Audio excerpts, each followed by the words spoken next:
From the site that many call the loudest in the NFL, we are inside GEHA Field at Arrowhead Stadium here in Kansas City. Coming up, we got a good matchup on tap here, as it'll be the Detroit Lions taking on the defending Super Bowl champions, the Kansas City Chiefs.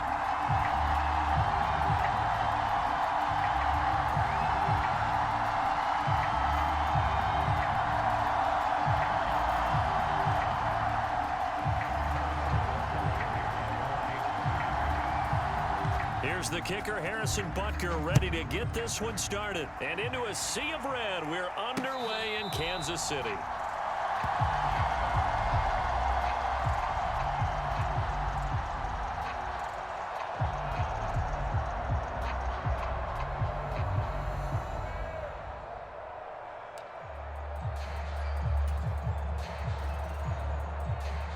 Coming out with a jumbo package to start the drive.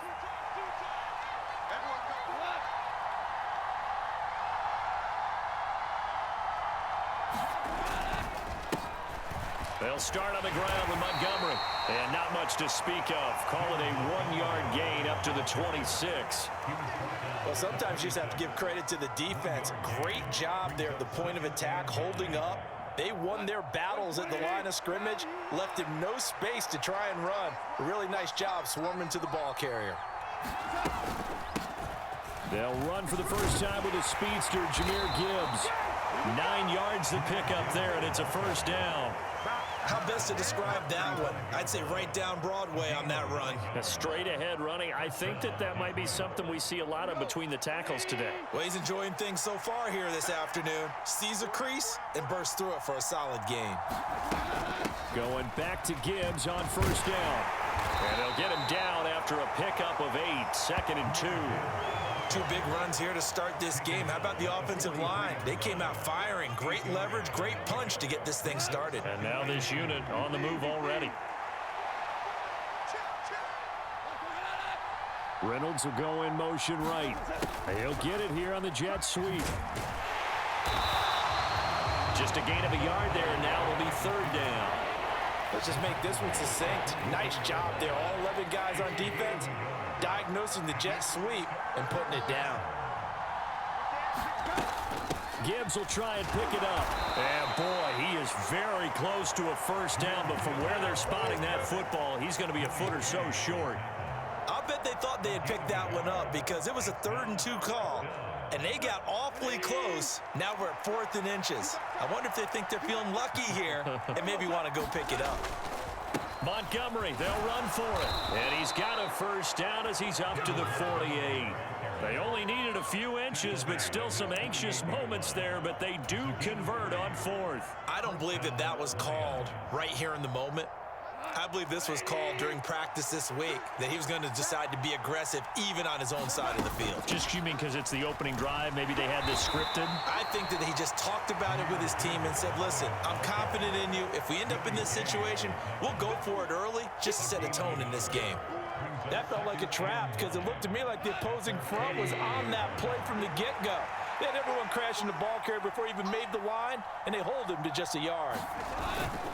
On 2nd down, Montgomery. And he's going to be met at the line of scrimmage and taken down. No gain on the play there, so that doesn't help. Now they're looking up at a 3rd and 9 situation.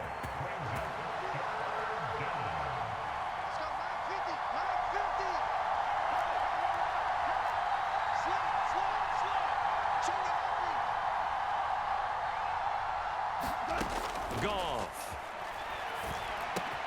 And that's to Amon-Ra St. Brown. And he'll be brought down with a first down as the tackle's made at the Chiefs' 34-yard line. That one good for 16, and the drive will continue. So now 1st and 10 in Chiefs territory at the 34. Montgomery. 5 yards is the tally on first down. That brings up 2nd and 5. A quick burst there, and he nicely bit off a pretty decent gain.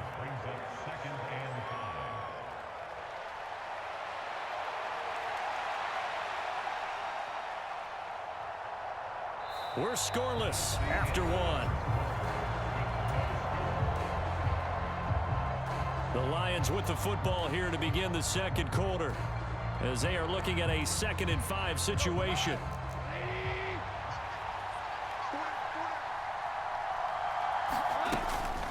From the gun, Gibbs will get it.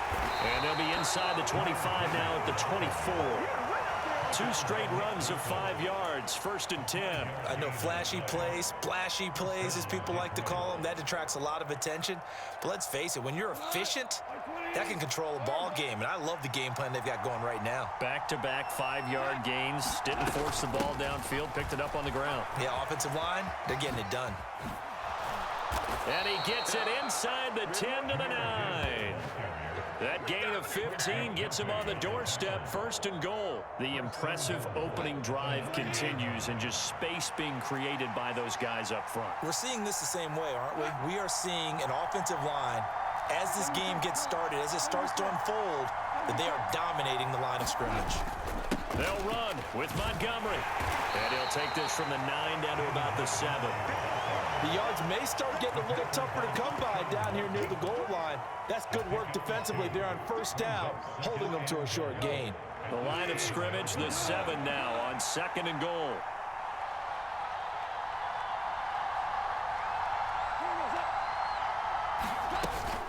Out of the gun, they'll give to Gibbs.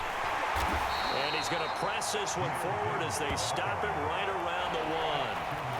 45 yards rushing for him now to this point. Driven it down the field nicely here on the opening drive, and now it's put up or shut up. No doubt about it, because to make that type of a drive and ultimately kick a field goal would feel very disappointing. But I'm just wondering, is the head coach thinking, is this 4-down territory? Might he go for it? Montgomery. Oh, Montgomery just unable to twist free as they hit him short of the line to gain. A loss of a yard, and it brings up 4th. That's a really alert defense there, because they saw the heavy look come in from the offense, countered it with extra linebackers who brought a little bit of speed and heft, and able to really make a big-time play for their defense. The offense is staying out there. Here we go on 4th and goal from the 1. They go ahead and snap it. Gone. And oh, it'll be intercepted. Mike Edwards picks it off. And the Chiefs are going to get the ball back on the turnover as they hold on 4th down. Oh, they were so close to the goal line, Charles. 4th down, they figure, well, we'll go for it. But the decision to pass winds up being a bad one with that interception. Well, I think you said it really well. They may have just figured we're this close, we may as well go for it. Or they had a plan right from the beginning coming into this game to be aggressive. In any event, it didn't work out for them. That'll go for a gain of 13, helping big time to get away from that end zone. 1st down.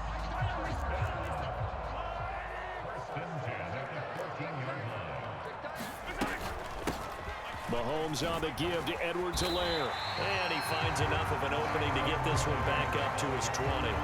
He'll get a nice chunk there on the 1st down run, and it's 2nd and 4.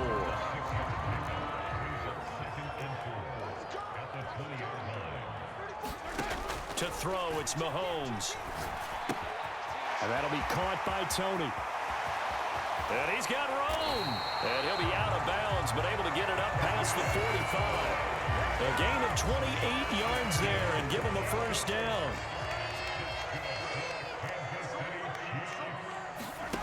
Mahomes going to throw. Short throw hauled in by Kelsey. And they're well past midfield, just a yard or 2 shy of the 40. They get 10 more there, and I believe that'll be enough for another 1st down. It will. Throwing now is Mahomes. Oh, and that is incomplete. It sort of looks like they stopped some fight in them on this series, because it seemed like things were headed for the red zone. But if this defense gets 2 more stops, they can keep them out of that area. On 2nd down, a run with Edwards-Helaire. They do get a yard there, but only a yard. Leaves them with 3rd and 9 looming. They'll come to the line here needing 9 yards to pick up the 1st.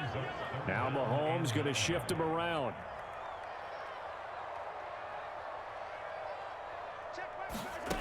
On 3rd down, he'll drop to throw. Oh, this will be incomplete. The rush gets home just as he was letting that go. That could have been worse. Instead, it's 4th down. How about this defense? They came up with a couple big plays in this sequence, and none better than the one right there, forcing the incompletion and bringing up 4th down.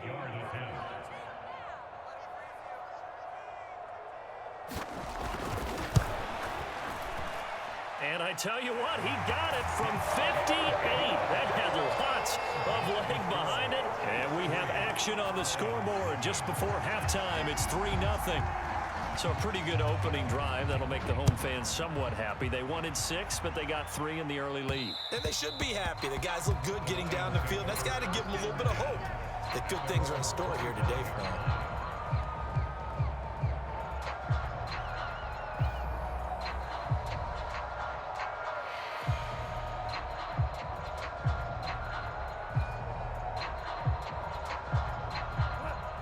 The Detroit offense ready to begin their drive. And with time quickly fading here in the second quarter, not sure how aggressively, offensively they want to play this. I think we'll find out just how much they trust their guys in this situation if they decide to take a shot. Well, they certainly did a nice job improvising there, extending the play, hoping someone would come open downfield, but they never did.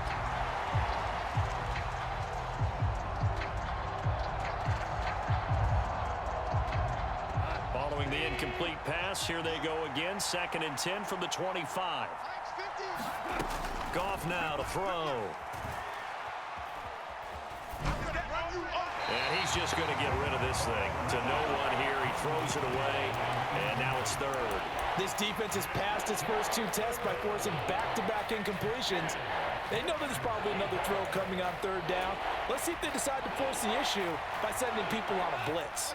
Now they face a 3rd and 10 after back-to-back incompletions. Here's Goff. Well, this is taken in. It's complete. The Lions will use the first of their timeouts as they'll stop it with 13 seconds to play in half number 1. I don't care how many times we see it. I still get a kick out of watching quarterbacks and receivers do the pass tree in pregame warm-up. But I always remember that when we go to practices, we see that after practices as well. They really tune it up, don't they? They tune it up. They know why they do it for these situations. 1st down. And they build that trust, and that's why they're able to find him in this type of a situation. And he just gets rid of it, throws it away. A wise move there, looked like nobody open. Now 2nd down.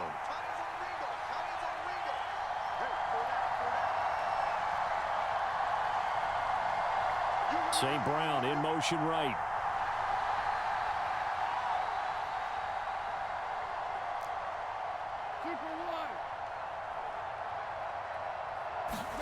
On 2nd and 10, Goff. He's got it complete to Gibbs. And they'll get this to the 30-yard line before crossing over out of bounds. The big completion there, and he gets out of bounds to stop the clock. Very heady football. That allows them the opportunity to go ahead and line up and kick one right before the half ends. Badgley able to knock this one through. That's it for the first half. 2 more quarters to go. We'll have plenty more to see after the break. Welcome back. Charles and I settled into the booth, ready for quarter number 3.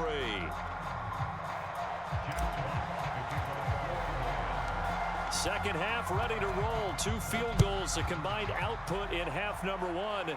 Could be first touchdown wins. And that one will bounce out of the back of the end zone, so we will start here at the 25.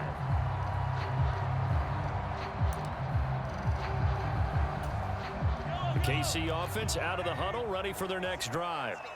Well, the first half, very even. I mean, really, in all facets, this ball game tied, Charles. So as we start the 3rd quarter, curious to see what the second half brings us. Certainly am. I'm with you on that one. And we all know a lot of coaches from the NFL all the way down to the Pee Wee level. They love to spin it to their teams. Hey, we're starting a brand new, shorter ball game. It's all even. Let's go out and seize it. This is ours. Now a throw for the All-Pro Kelsey is complete. So it's a gain of 12 there on the reception. And that's going to make it 3rd down and less than a yard.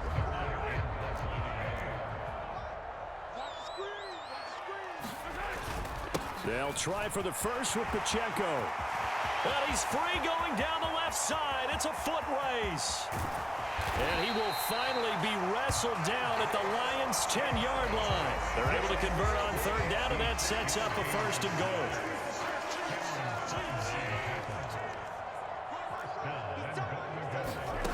Mahomes now to throw. And that is caught for the touchdown, Kansas City. Marquez Valdez-Scantling bringing in that one for Patrick Mahomes. And the Chiefs have taken the lead as they go right down the field and score on the opening drive of the second half. Extra point by Butker is on target, and the lead is now 10-3.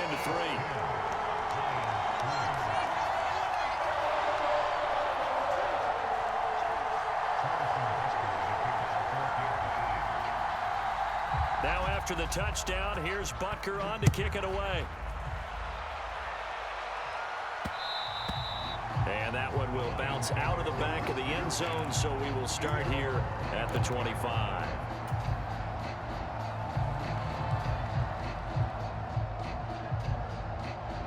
The Lions offense ready to kick off their next drive. Charles, you and I said at intermission, feels like we're set up for a good second half. Well, the other side scored. Now it's up to them to answer. How do they respond here with their first drive of the second half? Well, bottom line is they just saw the ball go in the end zone against their defense, and they saw what good offense looks like. They believe they've got a good offense as well. Run the best plays you've got to the top performers you have and try to move that ball down the field for an answering score. Sliding out of the pocket. That's going to be caught by Josh Reynolds. And he gets this one just shy of the 40, down at the 39. It's a gain of 14 and a first down for Detroit.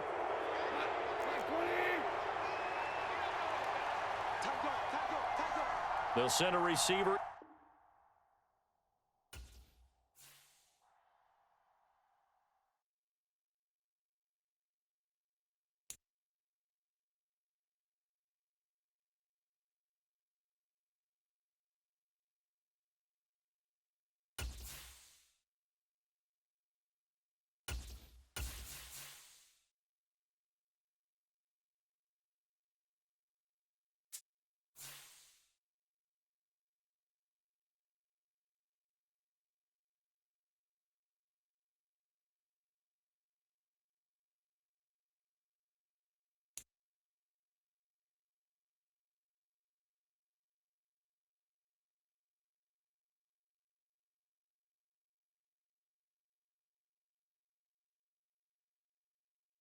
It's the NFL on EA Sports as we are in the inner harbor of Baltimore at M&T Bank Stadium.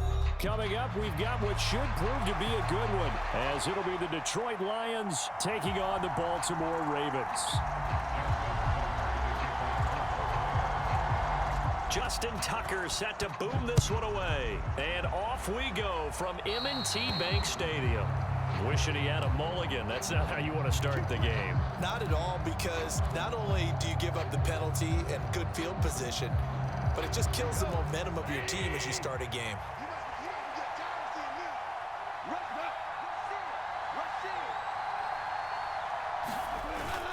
They'll try the middle with Montgomery.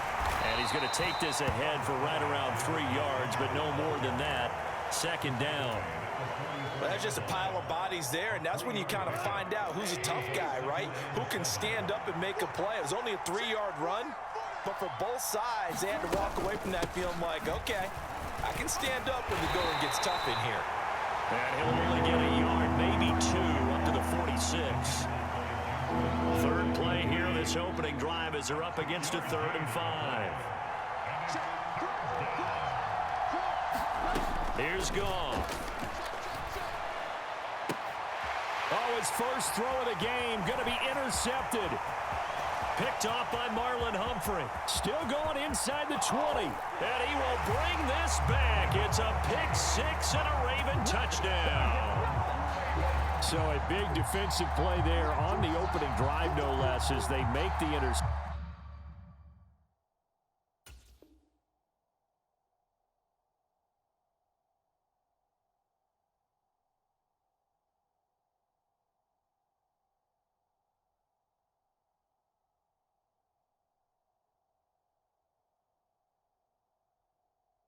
Interception and bring it back for the score. And I think that's a signal for how this defense wants to play. They want to be disruptive, and you know they're going to take some chances. Well, sometimes it can burn you, but oh, and now they're going to fake it. It's a wobbler, and it's intercepted.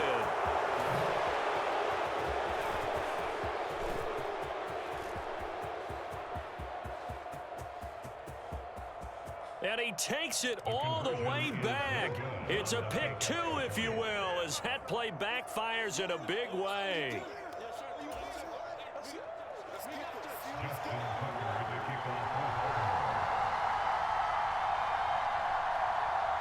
So they'll get another shot on offense following that pick six. And now the kick is away.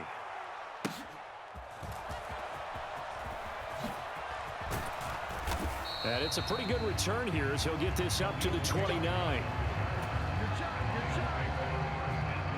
The Detroit offense ready to begin their drive. Now remember, they were just out here a moment ago through the pick six, so we'll see if they can take better care of the football this go-around. Yeah, and sometimes, partner, I think it's almost better that you just throw the pick six and you come right back out on the field. You're not over on the sidelines dwelling for it for very long.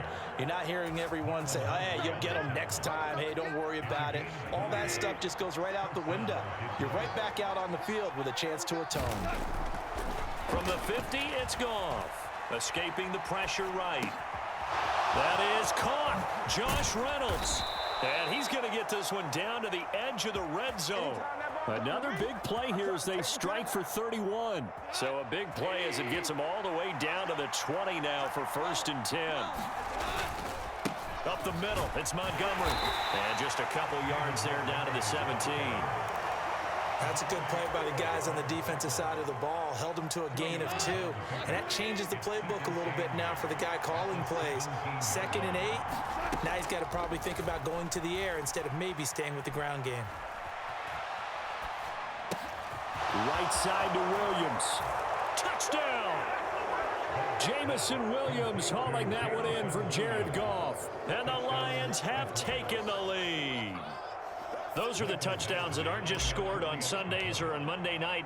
Those are the ones that are scored during the week because they had that preparation and a great route run. Oh, I love that observation because you don't just roll out on game day and say, okay, go run this route and let's get it done. That means exactly what you said. The practice had to occur beforehand, which led to the timing, which led to the touchdown. From his end zone, here comes Justice Hill. And this return will net positive as he gets past the 25 and up to the 27-yard line.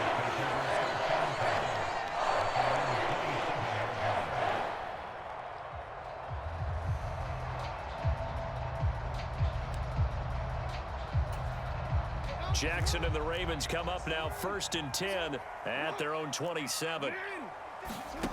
They'll come out throwing here to start the drive.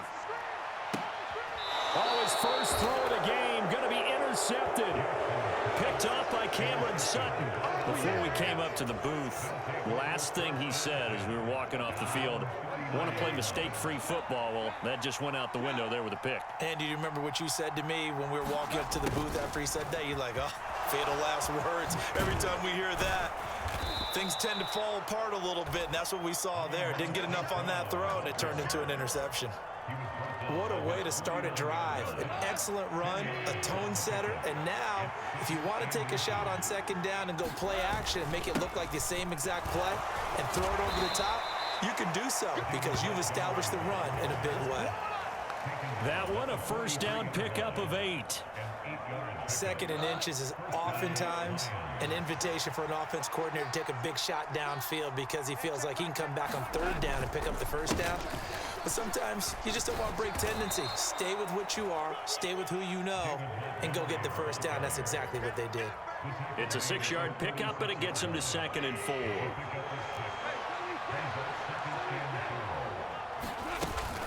Gibbs straight ahead. Oh, fighting off the defender. And he works it to the 30-yard line here, right at the 30. 6 yards the pickup, and that's a 1st down.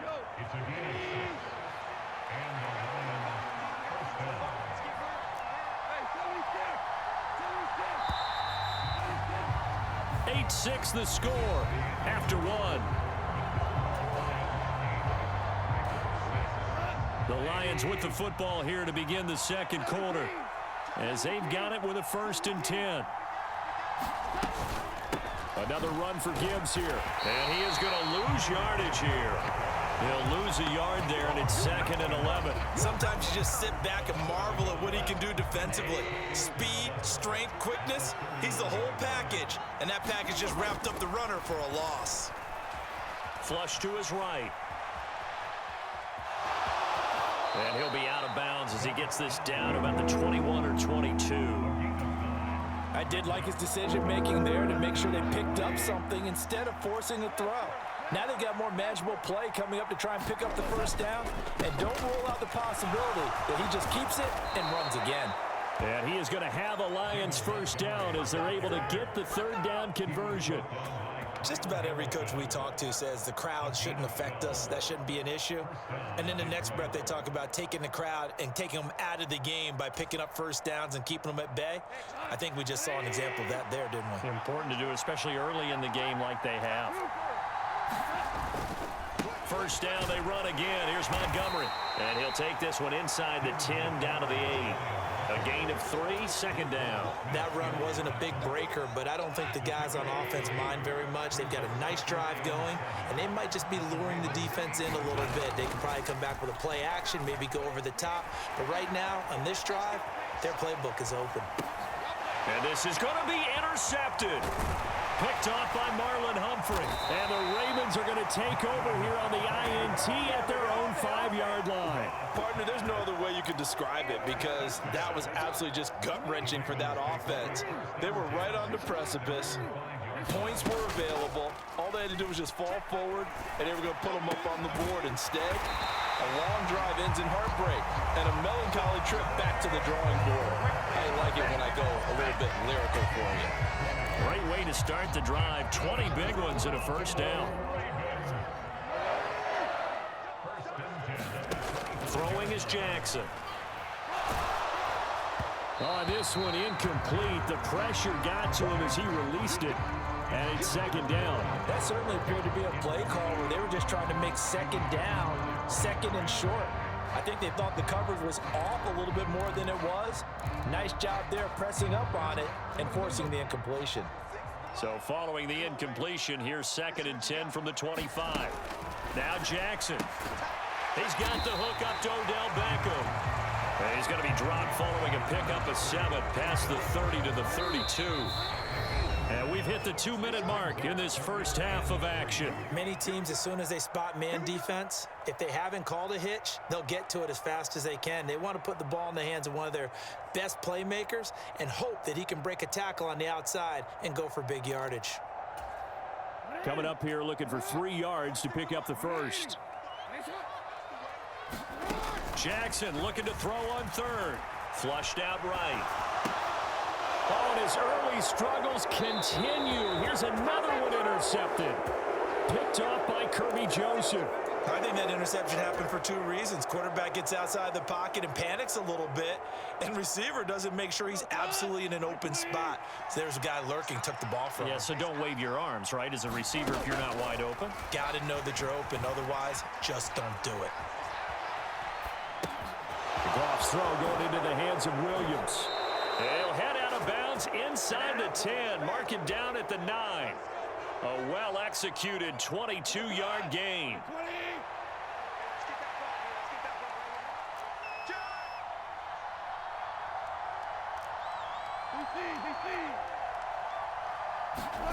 Now it's gone. Forced out to his left. And he'll get into the end zone. Touchdown, Detroit. Jared Goff. A 9-yard touchdown run. And the Lions are able to strike quickly to add on to their lead. Badgley on for the extra point.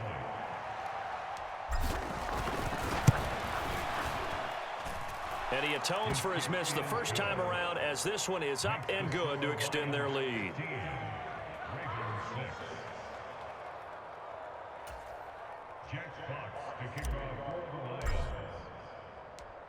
Set now to kick this one away, and off it goes. Hill is going to take it out of the end zone. And they'll get him down right at the 25-yard line, so the same result, and he opted for the touchback. The Baltimore offense at the line, set to get going. And it's been a miserable start for them offensively, obviously. 2 drives, 2 interceptions. And this is where you have to know your quarterback and know how you actually have to reach him. Do you do it with a little bit of humor? Maybe you break the ice a little bit like, hey, didn't we practice in that colored jersey all week? Not the one that you're throwing it to? Or maybe you have to be stern with him. But whatever it's going to take to get the message, it has to be done. He's putting the game in jeopardy. Jackson. And that is intercepted. Or was it? Wait, they'll say no. No interception. He did not keep the feet in bounds, apparently. So that's just going to be an incompletion. So back-to-back incompletions, and that has him staring at a 3rd and 10.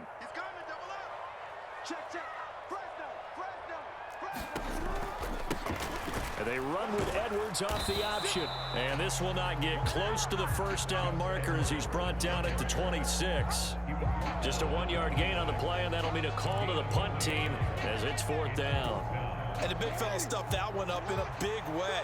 I think doubling him has to be a priority because you can't move up to the next level if you don't take care of him first. Now Jackson. Oh, for the 3rd time, Jackson going to be intercepted. Picked off by Will Harris. And they'll have the ball set up in the red zone at the 16-yard line. An unfortunate sequence.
EA Sports coverage of the NFL brings us to South Florida and Hard Rock Stadium here in Miami. Straight ahead, we've got a pretty good one on tap here, as it'll be the Detroit Lions taking on the Miami Dolphins.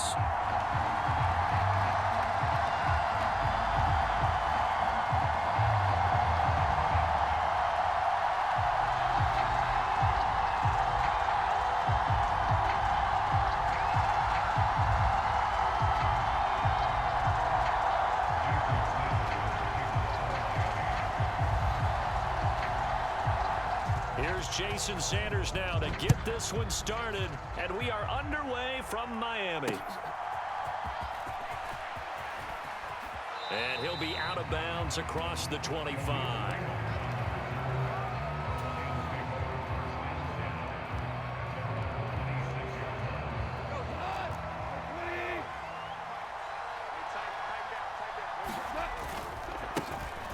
To Montgomery to begin the drive.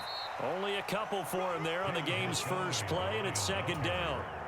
Well, any lane that might have been open there was closed pretty quickly, and that was because the defensive front, they won that battle at the point of attack at the line of scrimmage.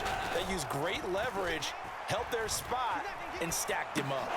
There's a throw over the middle. It's taken in by his tight end. And they get him down, but not before he takes it across the 40-yard line. First down, Lions on a pickup of 13. And that's a more than acceptable read right there because it's zone coverage, so timing is everything. This time he waits for his man to come open, puts it right on him, and they pick up a first down. Steps away. And the throw left sideline here is caught, but they'll rule it incomplete. Couldn't keep his feet in. Second down.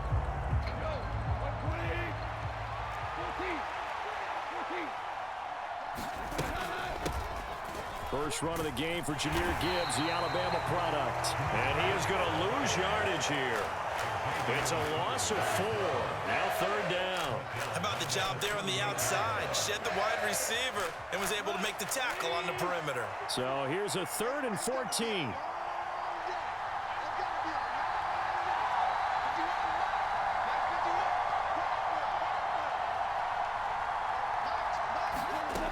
Now gone. Eluding the pressure right.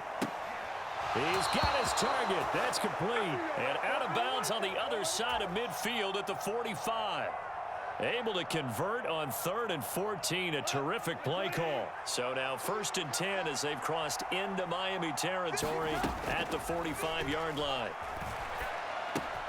Meanwhile, Goff's throw complete there to St. Brown. So just 3 yards on the completion there. And it'll be second down. Simple drag route here, lined up out left and tried to work his way back across the field. You probably saw me twitch there, partner, because I think he wanted the ball a little bit sooner. By the time he looked it in, defender was right on him. Just a couple on the pickup there, and now it's third down. Just not a whole lot of room to operate there on that carry. No, not at all. They did a really nice job staying in their proper places and not allowing any lanes to open up. Now Goff. Steps away to his left. Only able to get back a yard for his efforts, and that leads us to 4th down. Like any team playing, they're looking for touchdowns to try and help their cause. But in this case, he does get them a little closer at least if they think a field goal turns out to be the better call here.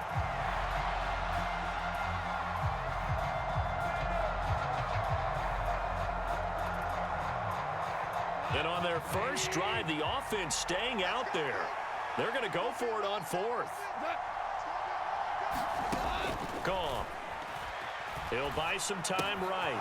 Able to find the open man. That's complete. And brought down, but not before they're inside the 25. A defensive breakdown allows a pickup of 16 on 4th down. So after the 4th down conversion, now 1st and 10 inside the 25. And just no chance of turning the corner. He can only get back to the line of scrimmage. 2nd and 10 coming up. It shows you right there, he can do more than just cover in the secondary from that free safety position. Yeah, the evolution of the position has really been significant, hasn't it? Because a lot of teams no longer have a free safety, strong safety designation. They just have safeties. So wherever the ball is, one can be close to the line of scrimmage, one can be deep, and vice versa. On that play, how about that tackle we just saw? Pretty nice. An incomplete pass on 2nd down. That muddles things a little bit here. This is 3rd and 10. Here's Gone. That's into the hands of Reynolds. And they'll get to him short of the first down at about the 16. So the completion good for 7 there. And that'll bring up 4th down. The Lions with the football here to begin the 2nd quarter, as they've got it with a 4th down coming up.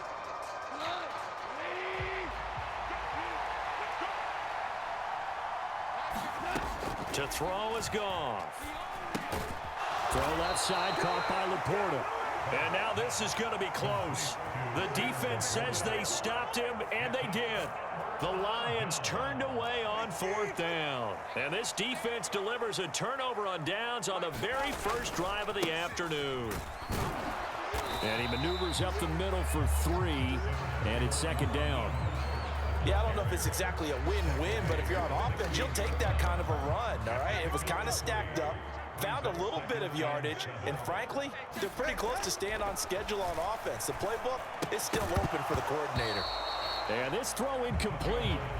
Well, the defender all over him that time, and it's going to lead to 3rd down.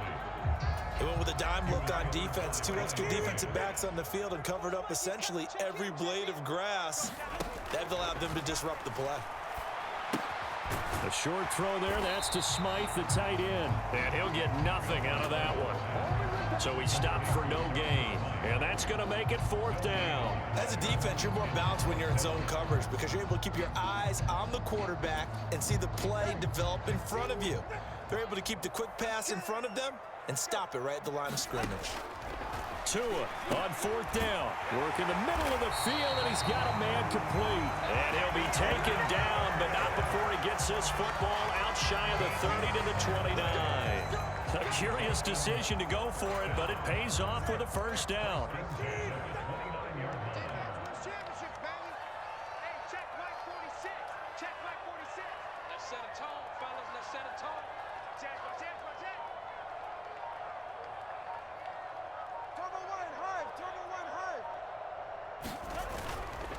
Up the middle they go with Mostert. And the result here, a pickup of 8. Leaves them with 2 to go on 2nd down. That was a really nice job by them picking up the run blitz and detecting it and blocking it and turning it into a nice run. And a lot of times you think if you blitz a running play, you're going to smother it. But a lot of the blitzers, they come in a little bit high. They don't have great leverage, and they're easily blocked and turned to the side.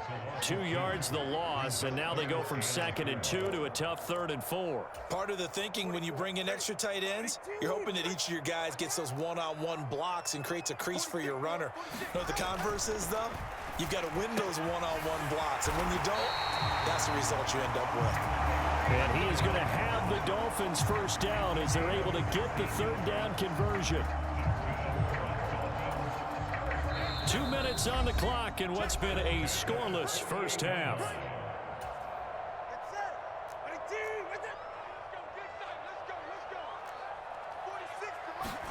Here's Tagovailoa on 1st and 10. Completes it to the tight end, Smythe. And he'll go down, but not before getting this inside the 30. A good pickup there, 21 yards. For a tight end, he's got good straight line speed, and on that route, he's often the guy that gets overlooked. Nice job there finding him in stride for really good yardage. Meanwhile, Tua's throw is taken in by Waddle. And they'll get this down to the 10. 17 yards is the pickup there for number 17. And this was a nice example of an offensive coordinator scheming his guy open. Just a little underneath route, just trying to free up some space, and it worked awfully well. Got him not just space, but plenty of room to run after the catch to pick up really nice yardage. Will go down as a gain of 6.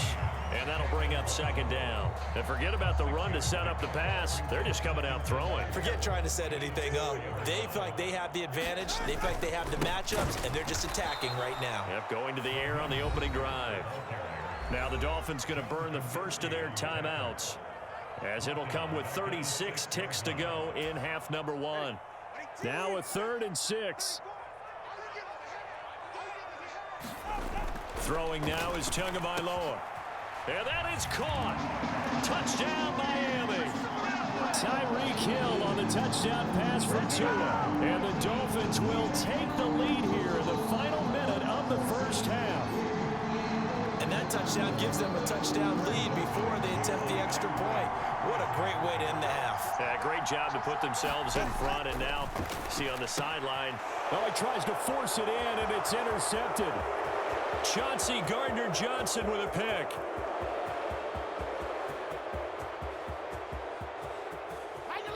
And he takes it all the way back. It's a pick 2, if you will, as that play backfires in a big way.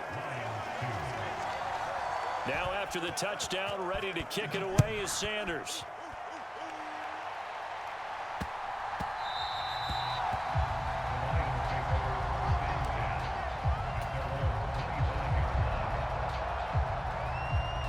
The Lions offense ready to kick off their next drive.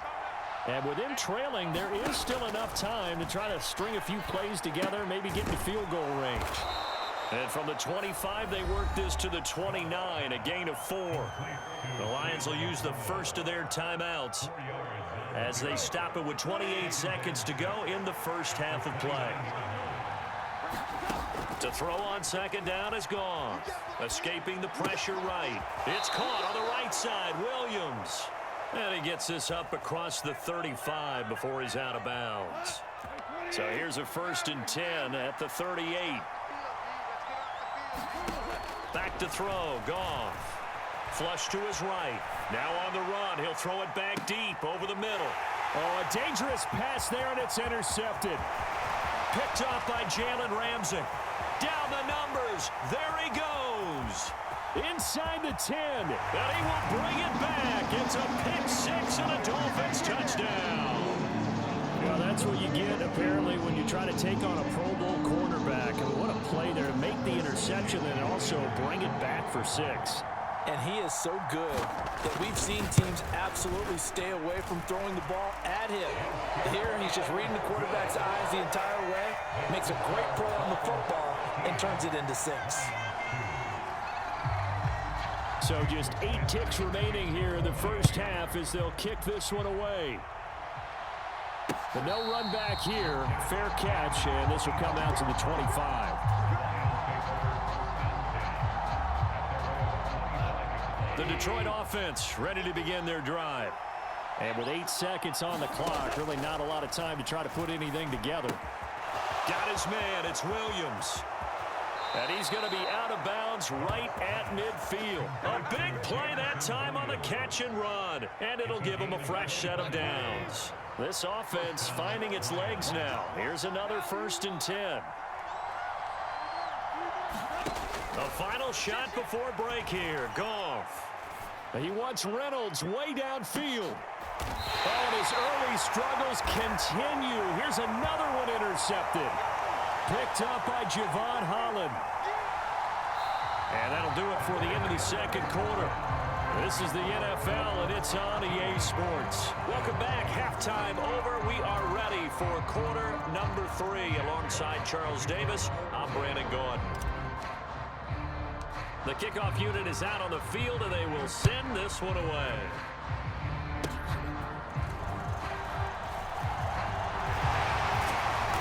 And they're going to wind up with pretty good starting field position as they...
Tonight, it's the National Football League. It's a special prime time edition of the NFL on EA Sports.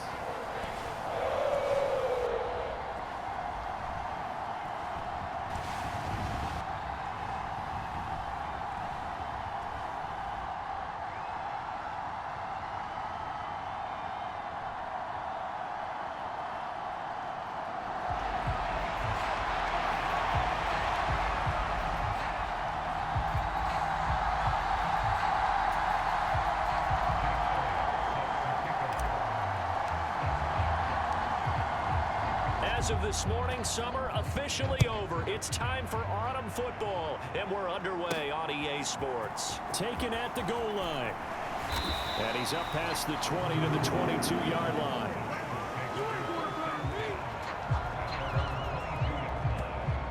Here come the Bengals, and CD, of course, it's Joe Burrow out of LSU at quarterback. And I saw that he had an interesting quote in the research packet that we had after last week's game. It's all on me now. I've got to lead my team and find a way for us to win a game. 0-2, but they're at home. I guess he's going to try and find a way to get the home crowd involved early. And he's brought down, getting this one up to about the 35. These are his numbers from last week's contest. 8 catches, 77 yards. Better tighten up the coverage if you expect to slow this guy down, because if he gets going, he'll eat you up. Throwing on first down, but this one winds up to be incomplete. And there on your screen, Charles, the key inactives guys out this week. And there's never anything good about any injury, but there's a silver lining to them, is that it creates opportunity for someone else on the depth chart. Will they take advantage of it with good play, or have they not prepared well, thinking they'll never get on the field, and they'll go out there and hurt their team? And he'll be brought down just shy of the 45. Now a stoppage, and we've got Chubb shaken up on the play. So as the medical staff takes a look, we'll step aside. On 3rd and 1, Burrow. Pass taken in by his big tight end. And he is going to have a Bengals first down as they're able to convert by plenty there on 3rd and 1.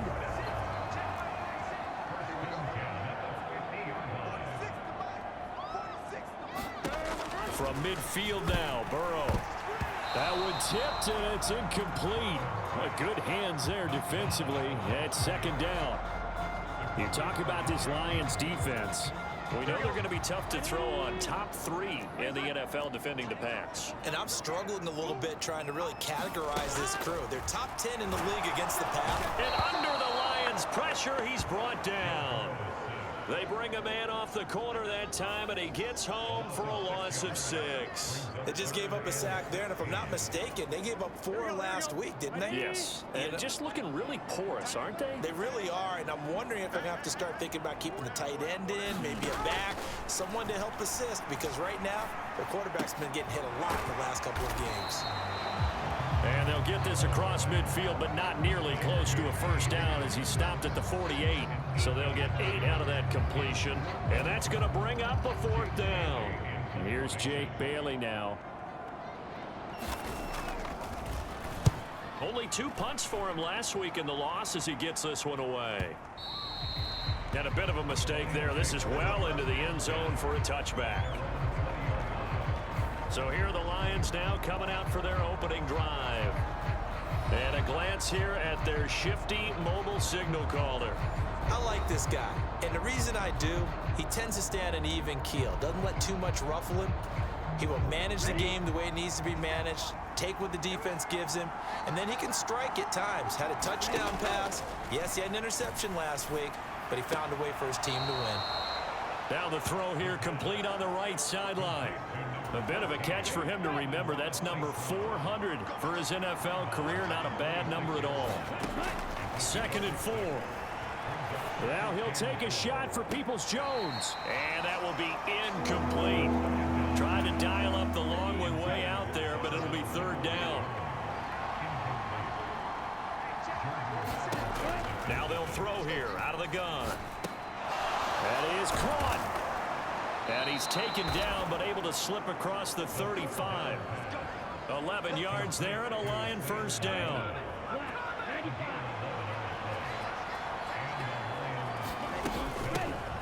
They'll run for the first time with a speedster, Jahmyr Gibbs. And that one goes for about 6 as he's taken down just shy of the 45. The numbers for Gibbs from last week, pretty good as he found himself in the end zone on 2 separate occasions. And those are the most important numbers because no matter what you pile up prior to the goal line, getting in is all that matters. Putting those numbers up on the board, and they love them when they're 6s. And he'll go down right around the 47 this time. A couple of first downs on the drive already as they'll go from the 47 now on first down. They'll go again with Gibbs. And some space here. And a pretty athletic run right there as he's going to get this down inside the 40. It's a gain of 14 and a first down for Detroit.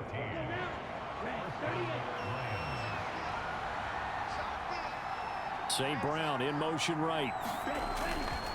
Now a fake on the jet sweep, and they'll instead run up the middle. And this time they were waiting for him as he'll be knocked down before he can get back to the line of scrimmage. Maybe just a slight detour on what's been a strong drive. Here's 2nd and 11. Now they'll switch it up here and look to throw. They'll roll him out right. Got a man, it's caught at the 6-yard line. And he'll take this into the end zone. Now, hold on here. We do have a flag down. So let's see what this is about.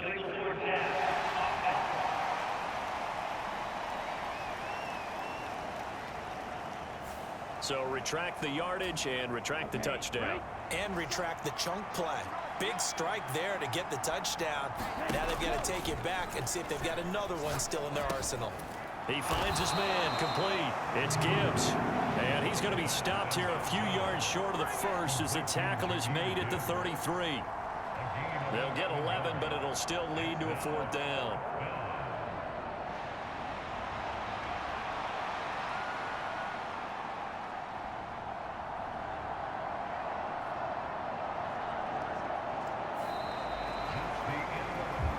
The Lions with the football here to begin the 2nd quarter. No score after 1 on EA Sports.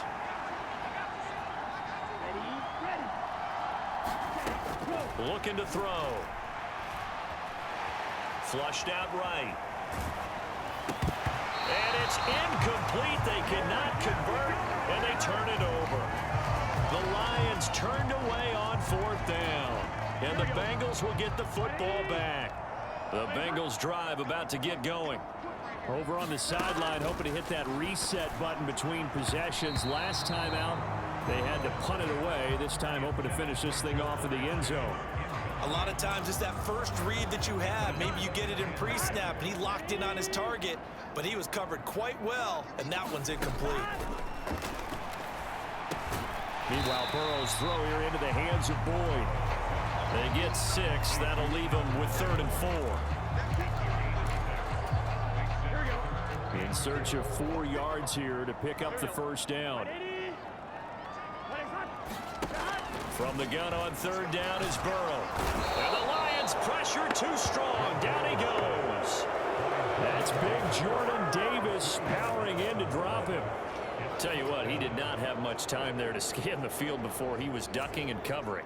Did it appear to you, as it did to me, that the defensive front won their play really quickly? Meaning the guys in front of them had almost no chance to block them. They were on him in a hurry. And that hits at the 6 and carries into the end zone for a touchback. Back onto the field come the Lions for their 2nd overall drive. A kind of a lucky break on the prior drive, Charles. The turnover on downs that the offense had didn't come back to bite them after the other side. Their defense came through, was able to hold them without any points. I would agree with you, partner. A little bit of a lucky break indeed, but you know what they'd say to us? No luck, just pure skill. We rose to the challenge, and we didn't permit a score. That's how we roll. I'm kind of curious, Charles, if they might temper their aggressiveness now offensively if they get in that 4th down. He's got a man, complete. Down the sideline he goes, and he'll get into the end zone. Touchdown, Detroit. Donovan Peoples-Jones His first touchdown here of the new campaign. And the Lions post the first points of the ball game as they take the lead here in this second quarter. A nice throw there by the second-year quarterback. And I don't believe that was the kind of play he would have made as a rookie, because usually your rookie season is a continuation of your college days. A lot of one read, and if you don't have it, you just take off and go. Now he's settled in the pocket a little bit more, reading the field and getting to his second and sometimes third progression. That was a nice play.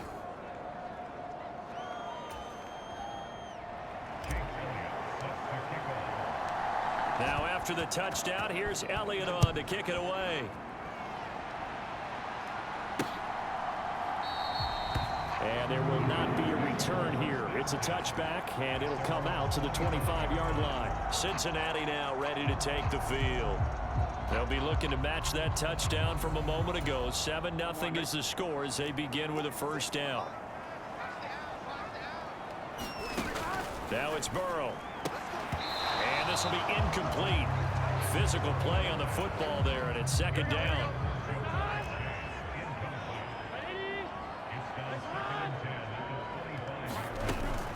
And Chubb will try the middle here.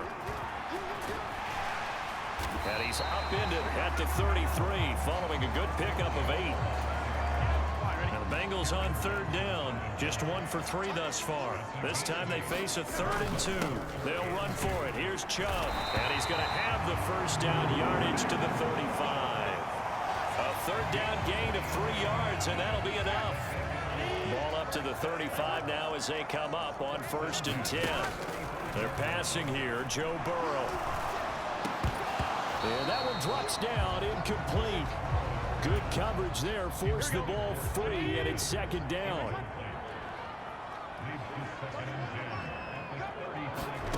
Burrow looking to pass. Man open, that's Jamar Chase, complete. Through the middle of the field, and all the way in for a Cincinnati score. Jamar Chase, 65 yards. And the Bengals are an extra point away from drawing level. Extra point by McPherson, up and good. And we are tied at 7. The drive summary that time, 5 plays. And it was Jamar Chase who finished it off with a touchdown reception. So all even at 7 now as they kick it away. And a good effort on the return there. Gets him across the 30, up to the 33. The Lions offense ready to kick off their next drive. This drive here beginning probably with a pair of motivated groups. Remember, the offense scored a touchdown on their last time out. Looking to repeat that in Charles's defense. They were very frustrated after giving up 6 the last time on the field. And frankly, it's just a battle of wills in a lot of ways, because you know they're both motivated. They both game plan for this drive, and they both have specific outcomes in mind. To me, it just comes down to who can execute better and which side can step up and assert its will over the other.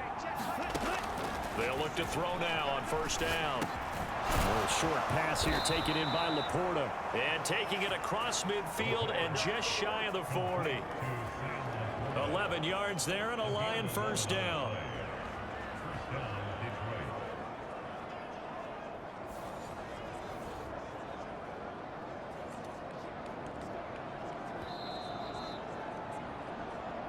Second quarter, 2 minutes to go. Tie ball game.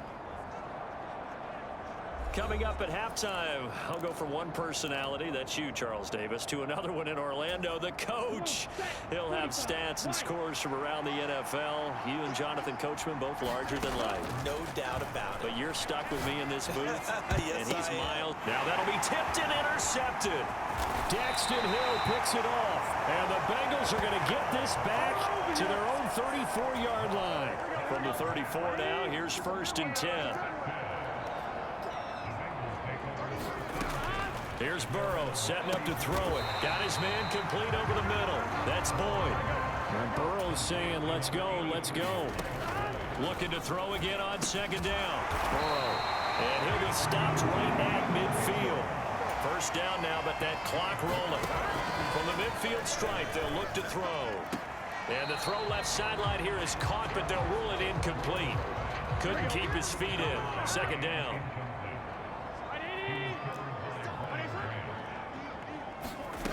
To the air again, Burrow. Over the middle, complete. It's Boyd. The Lions will use the first of their timeouts as they'll head to the sideline and talk over what to do next. Here's 3rd and 6.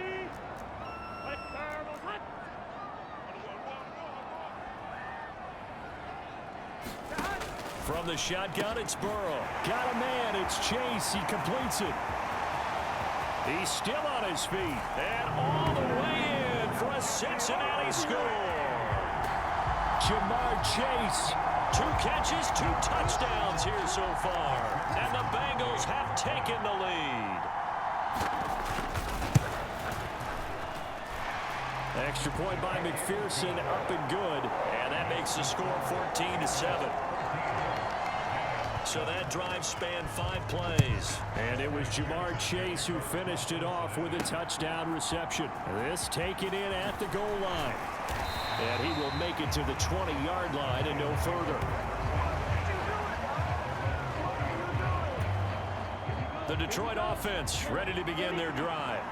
And Charles, we'll see what they can do here. Not a ton of time left, but enough certainly to get points out of this drive. And they need them right now because they're trailing.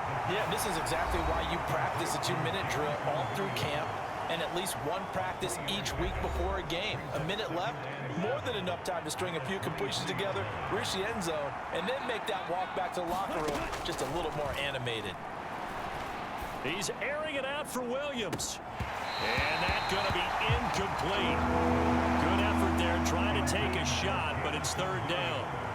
So 7 yards from the first down here as they come up to the line of scrimmage. Rolling to his right. And that will be incomplete.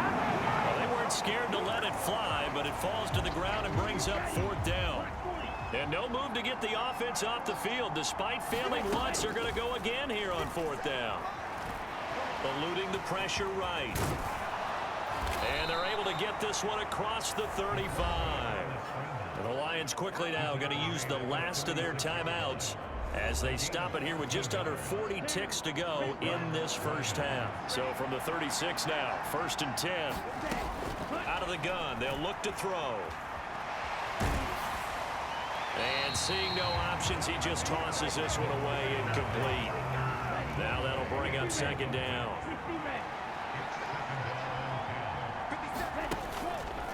The play action fake. They'll look to throw. Escaping the pressure right. Now he'll take a shot for Peoples-Jones. And that will be incomplete. Trying to dial up the long way out there, but it'll be 3rd down.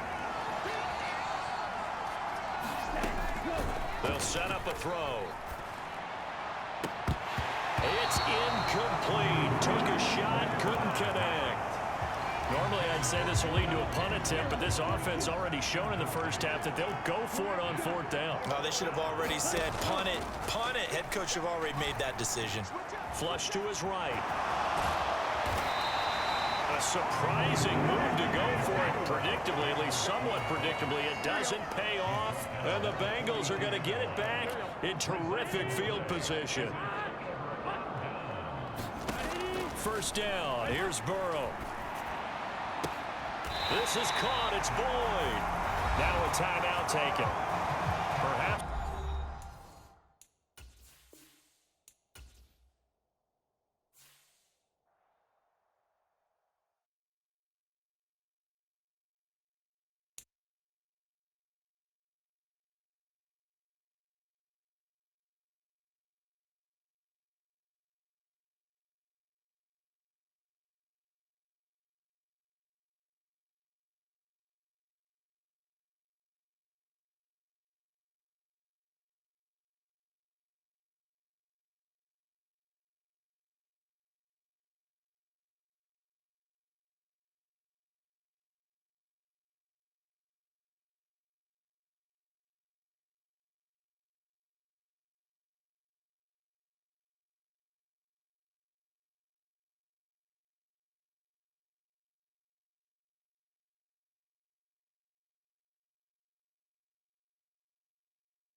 today. From M&T Bank Stadium in Baltimore, Maryland, this is Madden Football on EA Sports.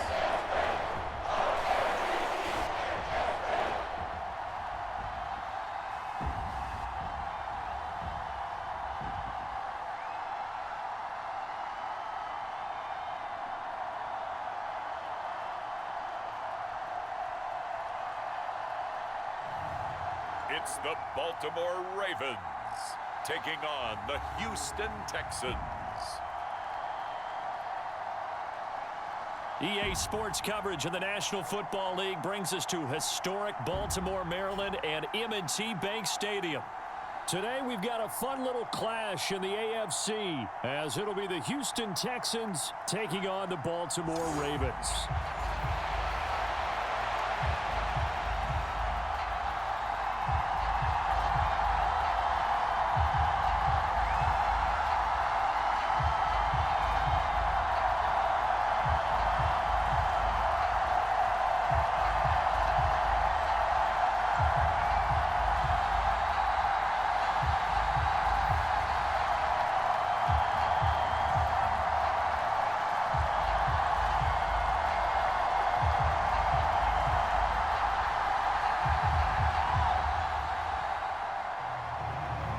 Justin Tucker set to boom this one away. And off we go from M&T Bank Stadium.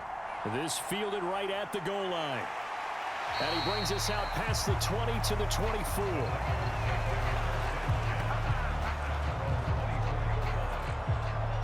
So out come the Texans for their opening drive. Leading them out, a two-year starter at Ohio State and second overall pick in the draft, C.J. Stroud. I tell you what, when he is on schedule for that week, secondaries take notice because you've got to stay alert back there on every snap. A truly powerful arm, one that's capable of challenging any level of the defense on any given play. That's why so many scouts preach arm talent when preparing for the NFL draft. A quarterback with arm strength to make every throw in the book, he's an asset to have in any offense.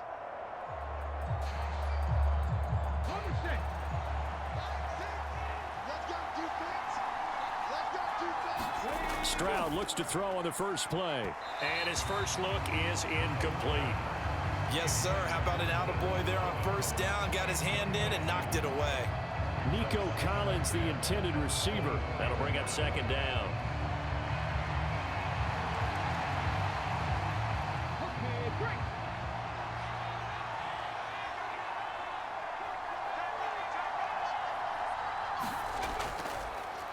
Devin Singletary with his first carry of the game. And he takes us up to the 40-yard line before being corralled.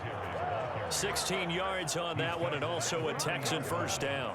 Good sign here early. Everybody on offense there up front in the backfield in sync on that play. So much talk about what do you do to neutralize home field advantage? Well, teams that run the football effectively, they often have a way of neutralizing it in a big way when they have those types of runs.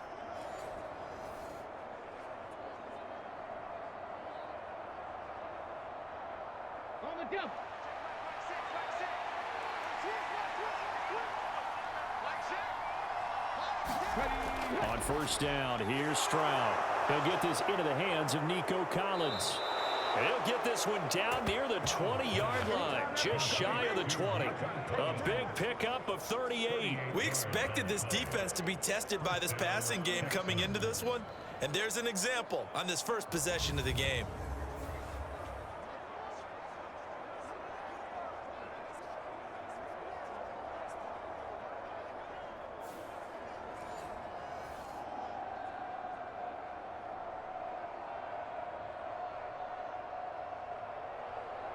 So the big play gets them all the way down to the outskirts of the red zone here for 1st and 10. They'll run out of the gun with Singletary. Give him 3 on first down. It'll set up a 2nd and 7.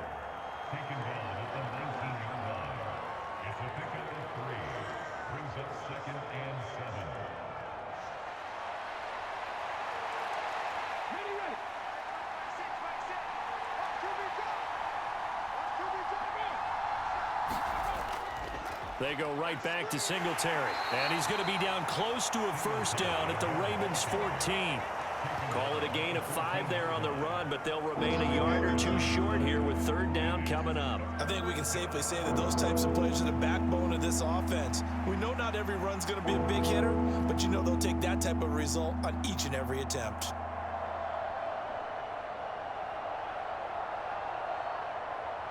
Two yards still to go. Third down now. Back to throw. Here's Stroud. He's got his target. That's complete. And the Texans are going to have first and goal coming up as they're able to convert there on 3rd and 2. Well, only their first drive, Charles, but they talked to us about needing to convert on third down, in particular not letting third and short opportunities slip through their fingers. Well, they were successful right there. It also tells you that they're successful on first and second down as well to get to third and manageable and make them able to pick up those first downs. Now here we are, first and goal. They've got to like what they're doing on this drive. First and goal, a chance for an early statement here on the road. They run here with Singletary. And nothing doing. He's immediately taken down at the line of scrimmage. They'll say no gain on the play, and it'll be second and goal. I think what we just saw their partner was linebacking speed that can trump O-line power. We see that at times because he filled the gap before the offensive lineman could get to the next level and take him on.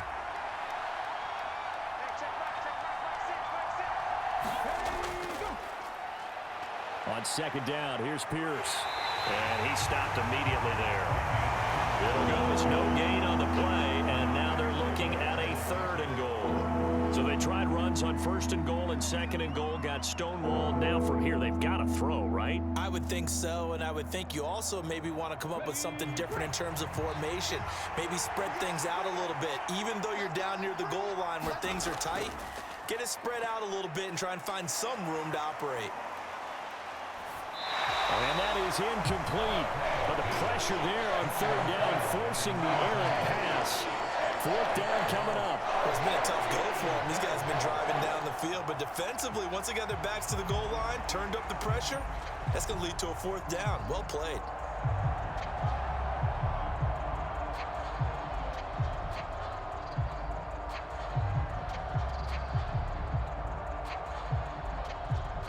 So on fourth down, Texan kicker Kaimi Fairbairn comes on. From the left hash, should be a fairly easy one here. Fairbairn able to put this one through. And it's now 3-0 Texans.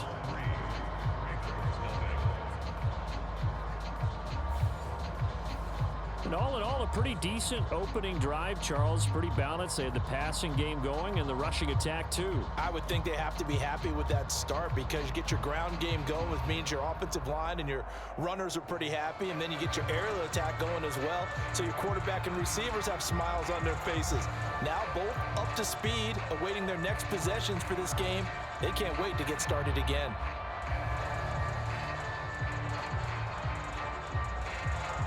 Fairbairn now following the made field goal. He'll send this one away. He'll going to sit on this one, and it'll come out to the 25.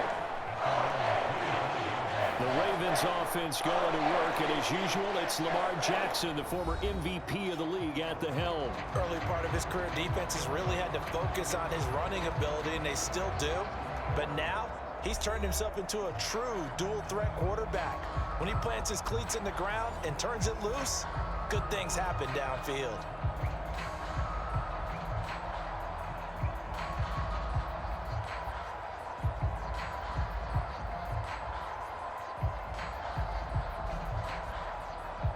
Jackson and the Ravens come up now 1st and 10 at their own 25-yard line. They'll try and start this drive in the air. And that's going to be incomplete. Too tough to hold on to that one. It's second down. Well, they've got man coverage on the outside, and my scouting report on these DBs tells me that they love to take matters in their own hands. They want man coverage, not zone. And there was good coverage there that forced the incompletion. So the incompletion, and now it's 2nd and 10, again from the 25-yard line. Jackson. That's complete. It's Rashad Bateman. And up to the 35 before they're able to knock him down. Jackson to Bateman there for the Baltimore first. This has to go down as one of the simpler routes in the playbook, but oh so effective. Nice completion there. Keeps the sticks moving. Ball up to the 35 now as they come up on 1st and 10. Now it's Jackson.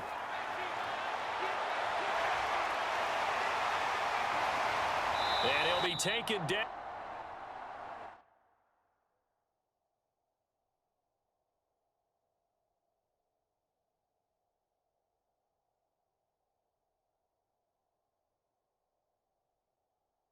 But not before he gets into enemy territory. Able to make something out of nothing there. 17 yards and a first down. That's the first time he's called his own number, but he's got to be overjoyed with the results. He wasn't just going to settle for a modest gain. To me, he was determined to come through with a big message to a defense that slept on him in the pocket.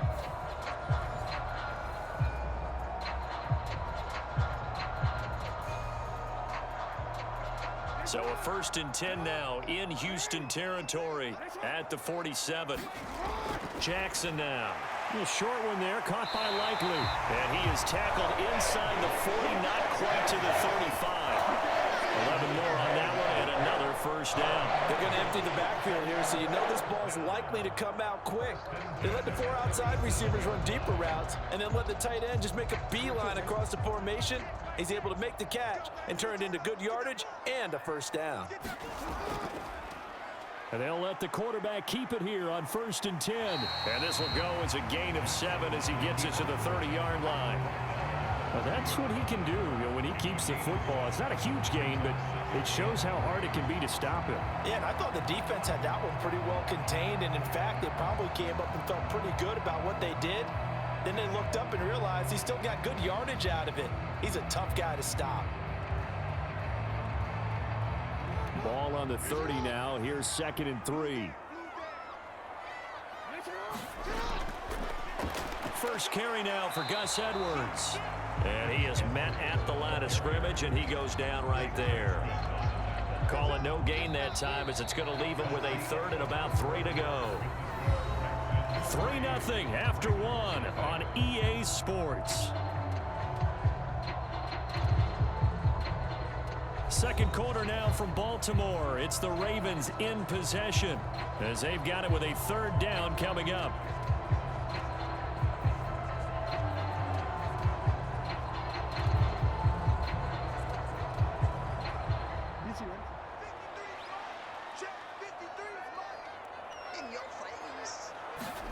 To throw is Jackson.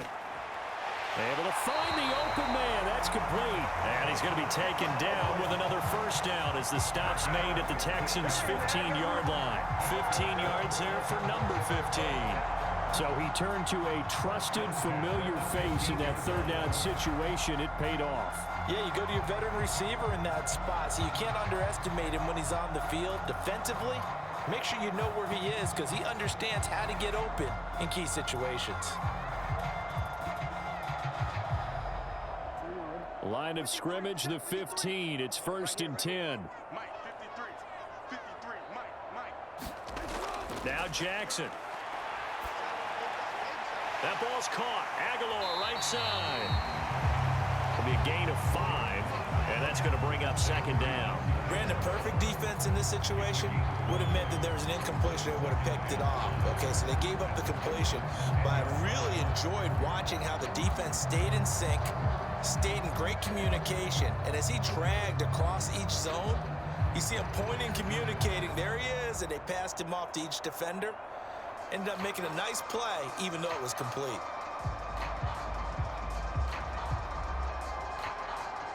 Ball sits on the 10, 2nd and 5.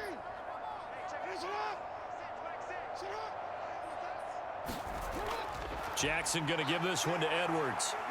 And running room hard to come by here. He gets it down to the 8. 2 yards on the carry there, and it's going to lead him to 3rd down. But not much on that run, Charles. No, that's exactly the way to execute a run blitz there. They guessed correctly that they would move the ball on the ground, honed in on it, and stopped them. Mark that down for a win in the defense's column. Jackson looking to throw on 3rd. And this pass broken up. And the contact well timed there, and now 4th down. Oh, they were so close. That close to their first points of the game. Just needed to hang on just a second longer, but he couldn't complete the process of the catch through the jostling from the defender.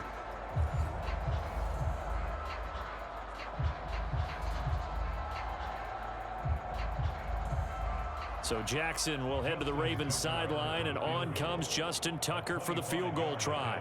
This from 25 yards out.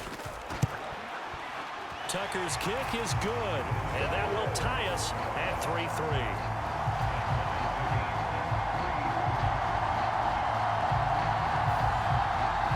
So a return of serve, so to speak, here on the second drive of our game as they respond to that opening field goal with 3 of their own. I like that. Go a little tennis on me. I know you. You like to mix it up with sports. They crack a forehand back out. They get a backhand. What was the return on? It was a backhand. I like that. Really good backhand. Get some nice top spin on the whole thing. I love it. Almost a mirror image when you really get down to it. I thought that was pretty good stuff. Each team with a possession, each team with a field goal as the kick is away. And this will not be returned. It's a touchback, and they'll begin at the 25. So now we get set to see Houston for their second drive of the ball game. And last time they got 3 points, but it was a chip shot field goal. And when you go to the sideline after a chip shot field goal, maybe the offense not too happy. It's a balancing act, isn't it? Because you're exactly right. They're none too pleased that they didn't punch it in for 6 points. But they also have to remember they did put points on the board. 3 points is 3 points. And in this league, you take points when you can get them. Not easily done.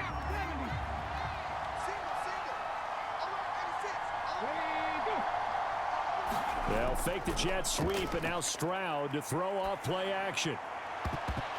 And that is incomplete. Oh, the coverage a little too good there, and it's second down. And partner, to me, that one was all about timing. If he's there too early, it's going to be a pass interference call. If he's too late, it's a completed pass. He was Johnny on the spot on that one. An incomplete pass leads to 2nd and 10 from the 25.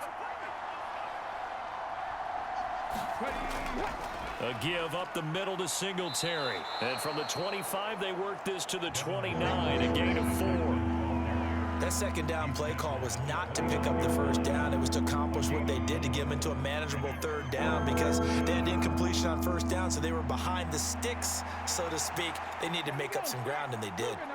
3rd down and 6. Stroud.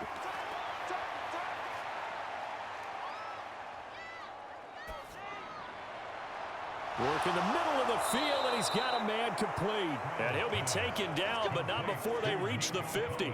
21 yards there on 3rd down. That's a big gainer on that play, and from experience, I can tell you, that's where defensive backs will come into the huddle and say, guys, how about some pass rush? But you're going to say it nicely because those big guys up front, they don't like being criticized very much. Quarterbacks in this league, you know they'll pick you apart if you give them time like that to find receivers downfield.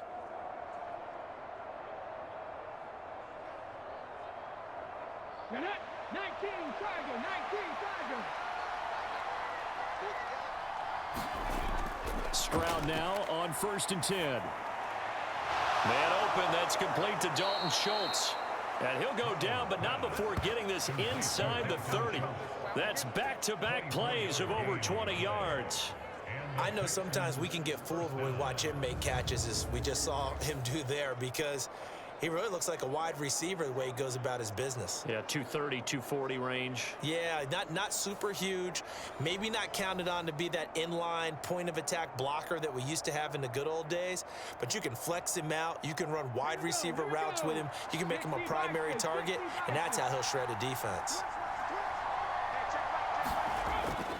They'll run on 1st down with Singletary.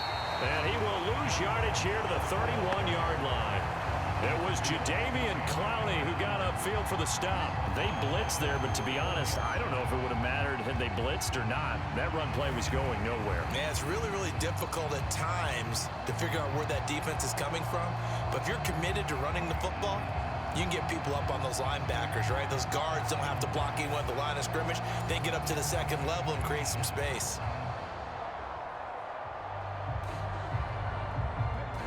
have to deal with a 2nd and 14 now after the loss. Singletary again.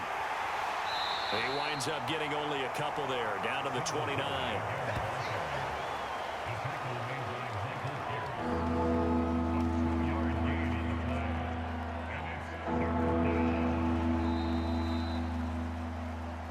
Second quarter, 2 minutes to go. Tie ball game.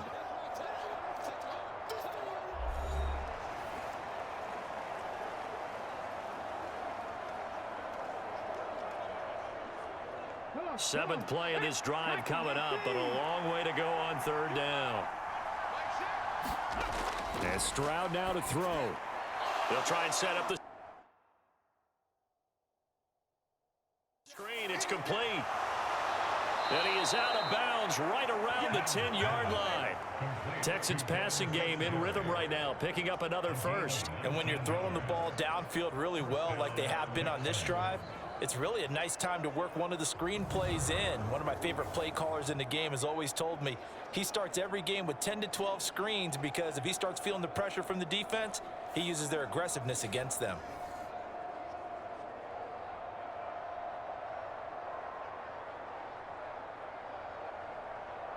So not quite a 1st and goal. It's 1st and 10 from the 10.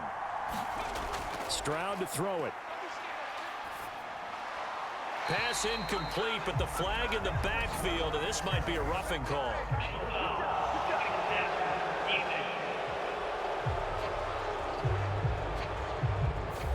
So a roughing the passer penalty there, CD. And we know that these pass rushers love to get after rookie quarterbacks, but they've still got to do it within the scope of the rules. And that time, the hit came just a little bit too late. And the official won't even think twice about pulling his flag on that one. So a critical mistake, roughing the passer. Now it's 1st and goal. Stroud looking to throw. Under pressure, down he goes. Sacked at the 10.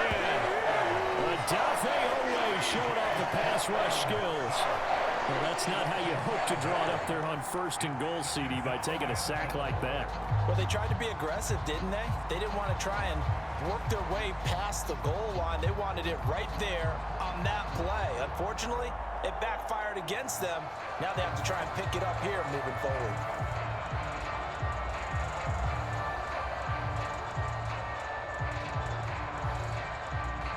Moved back to the 10. They'll try on 2nd and goal here. Here's Stroud. Dancing to his left. Stroud is hit and the ball is loose. And it's picked up by the Ravens. It's a foot race.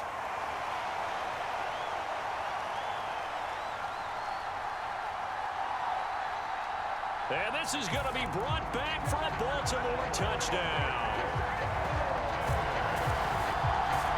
How about that for a momentum swing? You had a goal to go. Not only do you cough it up, but they pick it up and return it all the way for a touchdown. And now you have to give oxygen to the entire team because what a letdown that was. Terrific drive. Looked like you're going to get points. Instead, the other team registers them on the scoreboard.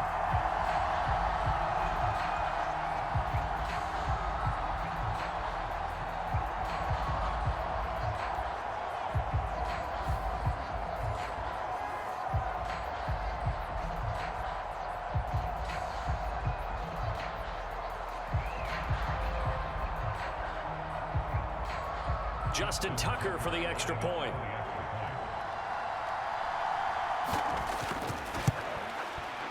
And it is up. And it's good. That'll make our score 10-3 now. So not only the cough up, but then the pickup on the other side, the scoop, and the score the other way. The fumble return for a touchdown.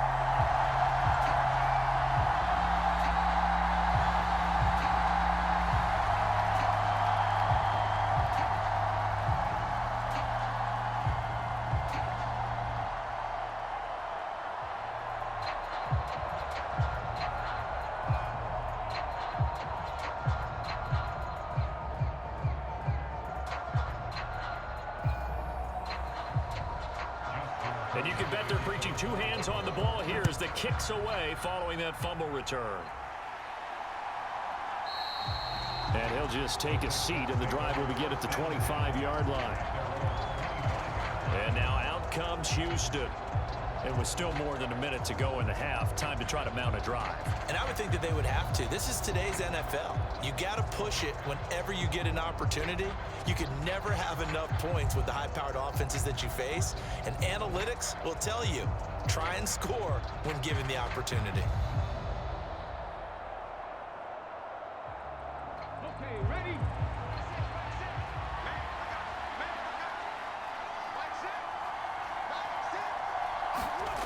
First and 10, it's Stroud. And that is incomplete. He couldn't hold on through the contact. Brings up second down. And I think they'd be well served to take that type of a physical approach against him the rest of the game. He's had his way so far, but on that last one, that worked quite well for the defense. An incomplete pass leads to second and 10 from the 25. Now Stroud. He's got his man. It's the tight end, Brevin Jordan. And he's able to get this one up to his 30 before he's out of bounds. 5 yards. Now it's 3rd and 5. Let's not quibble about the gain there on second down. That was a positive play because that was a take-what-you-can-get situation. Got out to the tight end. Now it gives a much better opportunity to convert on 3rd down.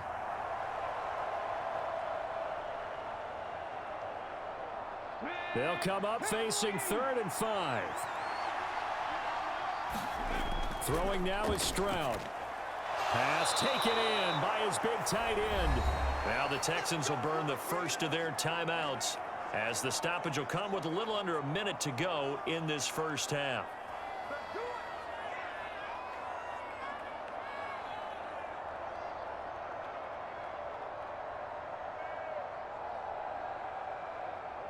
Let's go now. So here's a 1st and 10 at the 38. They'll look to throw again. And that throw behind his man. He missed him. Incomplete. But there's an incompletion, partner, and the struggles through the air continue because so far their lack of passing production has led to a lack of points. Now a 2nd and 10.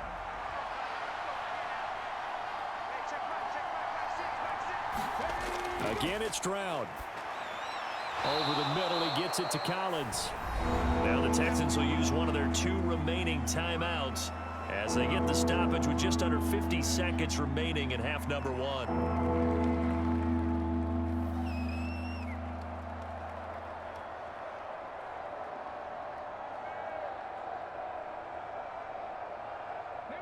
They are in need of 6 yards here if they hope to move the chains. Stroud on 3rd down now. And that's going to be incomplete. The coverage too good there. The contact popped the ball free, and it's 4th down. It's going to be another frustrating end to a drive here. This offense, they've not been able to get anything going in this first half. And now it's going to be time to gather on the sidelines and try and figure out what's going wrong. Who has an idea? Who has a plan? Time to implement it. On is the punter, Johnston, now as he sends this one away. This is taken at the 18. A pretty good punt there, but also a nice return at 12 yards. And the Ravens, they'll take over. The Raven offense going to take over late in this first half.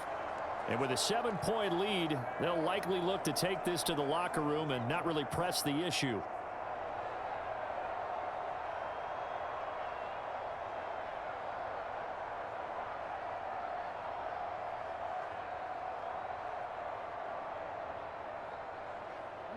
Just over 30 seconds to go in the half. They've got it 1st and 10. Here's Jackson. A short one there, caught by Likely. And he gets this to the 35. Good for a gain of 5. Nice rhythm throw there on 1st down. He located his tight end, made it a nice, easy pitch and catch. Hoping he can break a tackle or two. Wasn't able to do that there, but still good yardage.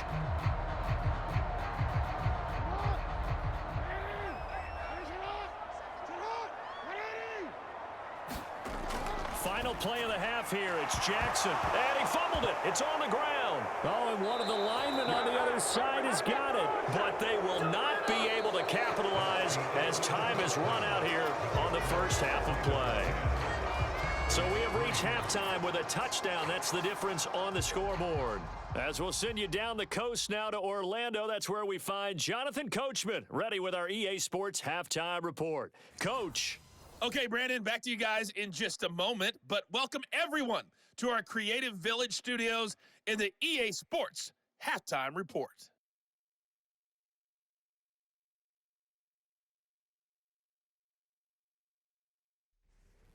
Okay, Coach, adjustments likely going to play a big role in this third quarter in what's been a tight contest so far.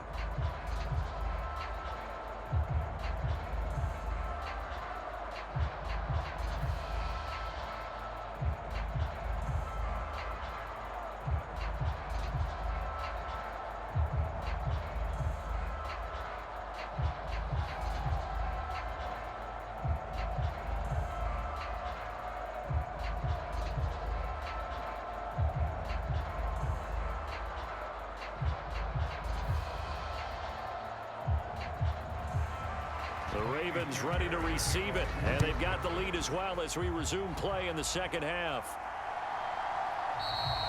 And Hill will opt for the touchback. The Raven offense set to start this third quarter. We have not seen much on offense here from either side these last few drives. We've hit a wall, so to speak. And have hit it hard, haven't we? Because the defenses right now, they seem to be a step ahead, don't they? Beating them to the point of attack, beating them to the punch. These offensive guys, they're tinkering like crazy. What's it going to take to get back on track? Yeah, both sides searching for adjustments. Jackson and the Ravens come up now 1st and 10 at their 25-yard line. They'll start out here with the option left. He'll be dropped after a gain of about 6 across the 30 to the 31. Oh, man, that wasn't far from breaking in a big way into the secondary. Read option, quarterback kept it, and while he didn't get a first down, he did get a nice chunk of yardage. Only a nice tackle prevented it from maybe going all the way. They'll come up now 2nd and 4 from the 31. Throwing is Jackson. A quick throw knocked away and incomplete. Partner, for once in my life, I'll be succinct. In a one-possession game, every single stop like that could be a difference maker.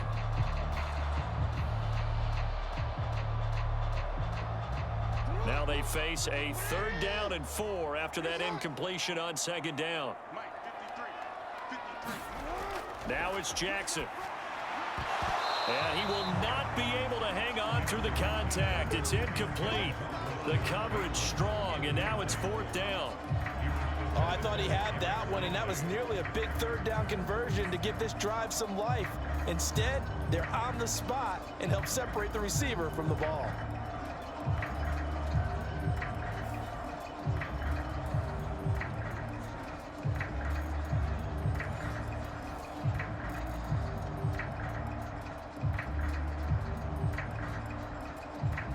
The Ravens send their punter out now as he's on to punt for the first time this afternoon. And he'll get this away into the icy winter air. That'll be a 41-yard punt, just 1 yard on the return. And the Texans will take over with a 1st and 10. Here's the Texans offense now, readying for their first possession of the second half. Yeah, both of these defenses have been stifling these last few drives offensively, just not able to get anything going. So what needs to change?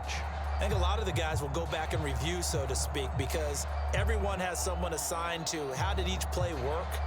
Okay, what did we use that kind of worked for us during this game? Try and get back to some of those plays, as well as the possibility of showing something you haven't shown already in this game and trying to change things up.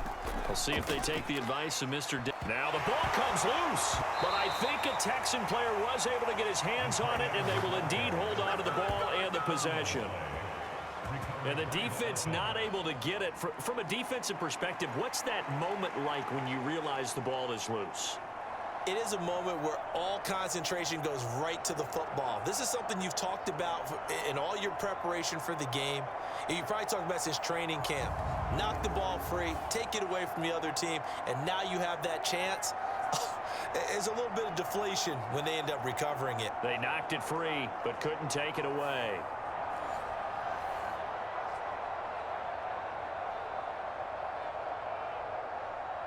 The fumble on first down now. Here's second down. Looking to throw. Stroud over the middle. That's caught by Woods. Now third down is looming. A pickup of 2 on first down and just 1 yard there. The goal for any offense versus his own defense, find the holes where guys are available and put the ball on the receiver before any defender can step up and fill it. They did it well there. Perfectly executed crossing route.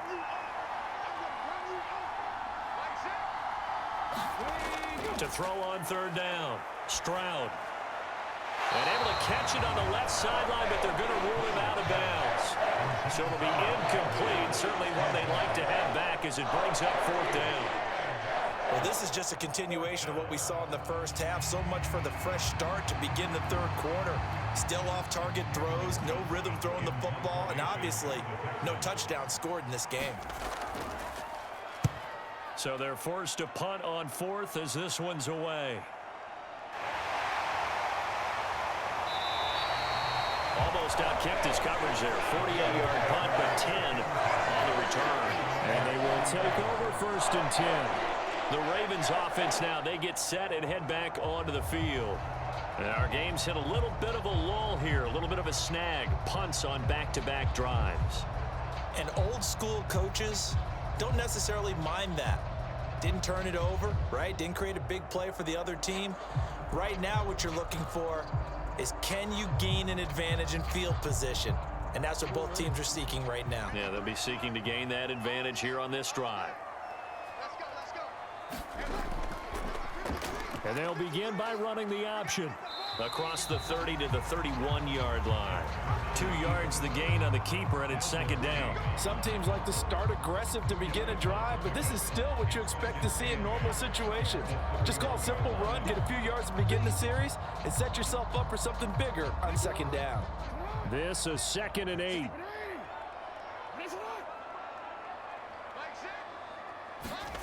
Jackson. He's got the hook up to Odell Beckham. And he'll be taken down, but not before they work it across midfield. 22 yards there, a first down. And defensively, they were in zone coverage there. Do you have to be a little careful? You're losing, playing against a good quarterback like he is, to not play too much zone?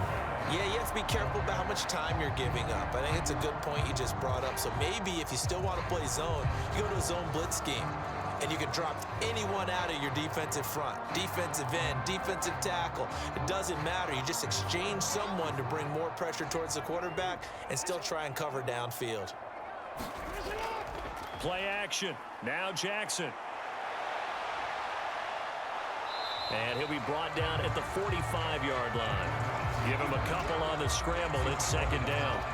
Brandon, once that one broke down, there were only so many options left for him to take. Fortunately, only first down, so he smartly got the yardage he could get and didn't worry about trying to turn it into a bigger play and end up taking a bigger loss. Here, they hope they can regroup and get something different going here on second down. Here's Jackson to throw. A slant route caught by Bateman. And he gets it inside the 35 and just shy of the 30. Second catch for him today, and it'll wind up a first down. It's taken a while for this offense to get going. A little creaky at the start, but they're oiled up now. A nice throw there, and they're really putting together a good drive. Line of scrimmage, the 31 now on 1st and 10. Jackson, options out left. And he's going to be met at the line of scrimmage and taken down. No gain there as he kept it himself at second down. Well, for that being an option play, there really weren't too many options available for him, were there? No, there weren't, and at least he was able to get back to the line of scrimmage, so they didn't lose anything, but you're exactly right. Nowhere to go. Third quarter of a tight football game as we come up on a 2nd and 10. Back to throw. Jackson to the right side into the hands of Flowers. That helps the completion percentage, but not much else, and now it's 3rd and 10. Well, the stats that matter on this play don't help a team very much unless, of course, you're playing defense. If you're getting points per reception, you got a reception, but no yardage. Great job by the defense, though. They read through that one. They read through it, gave up no yardage, and people got credit for tackles. Pretty good deal. On 3rd down, Jackson. Yeah, this defense rallies, and they stop him short of the 1st down, right near the 24. Pretty solid gain of 7 yards that time as he scrambled, but now they face a 4th down. That was a good effort there, trying to do it on his own, but as a defender, you're in a tough spot because you have coverage responsibilities behind you, and if you take off too quick to try and get him down, he might loft it over your head. So better to track with your man defensively than try to go up and make a stop on the quarterback. Exactly right. What you're hoping is that your guys in the front 7 can get him down. So Jackson will head to the Ravens sideline, and on comes Justin Tucker for the field goal try. Tucker's kick is good, and they will stretch their lead to 10 now at 13-3.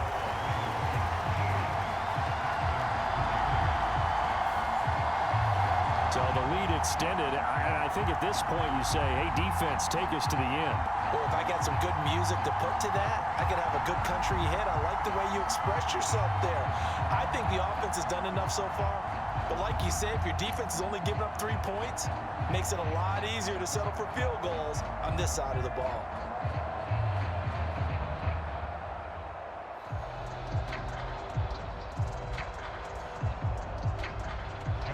Tucker now following the made field goal, set to kick it away. Taken at the goal line. And he'll be tackled just shy of the 25.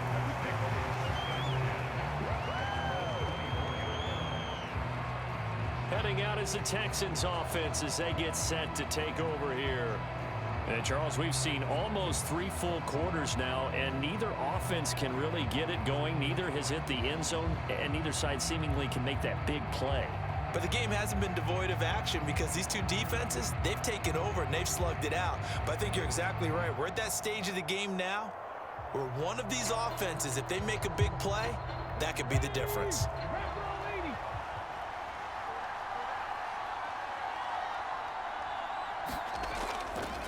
They'll start with the option. And this one goes nowhere. Losing yardage back at the 22. The Georgia man, Roquan Smith, came in and got him.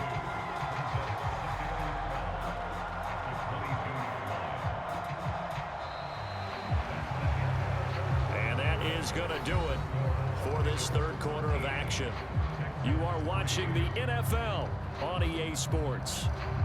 Back now in Baltimore. It's Texans football, but they trail here as we get started in the 4th quarter.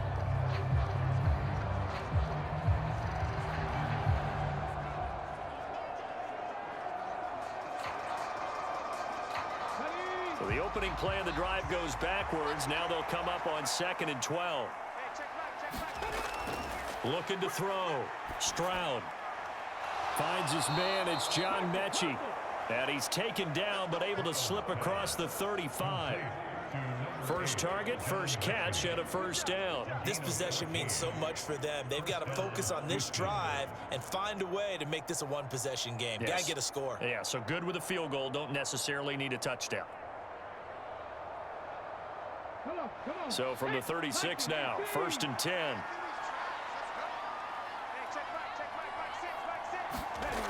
Stroud working out of the gun. A short one going to be taken in here by Schultz. And he slips up past the 45 before being tackled. That'll be a pickup of 10 as they try to recover from this 10-point deficit. Well, every drive from here out is definitely crucial and critical. They know that they need to get at least 3 here to get it back to a 1-score game. But I can't imagine that in their huddle that they're thinking at all about getting a field goal. They want to get into the end zone and then try and get the ball back again.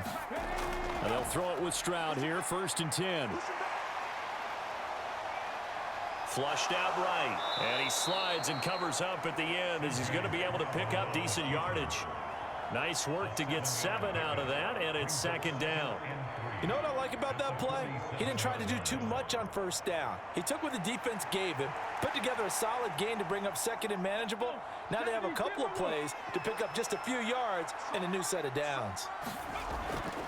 Singletary trying the left side.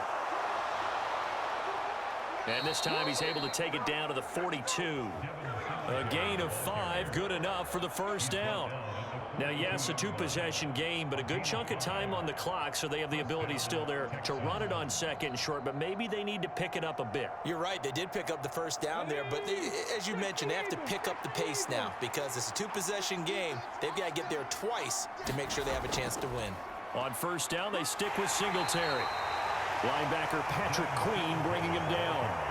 Seems pretty obvious defensively a key was stopping the run game. How have they done it so successfully? To me, it seems that these guys really did a nice job of paying attention during the scouting report meeting. And you know, Brandon, when they do those, they talk about the top plays that these guys like to run. The best runs for the top running back, those are the ones you focus on and want to take away.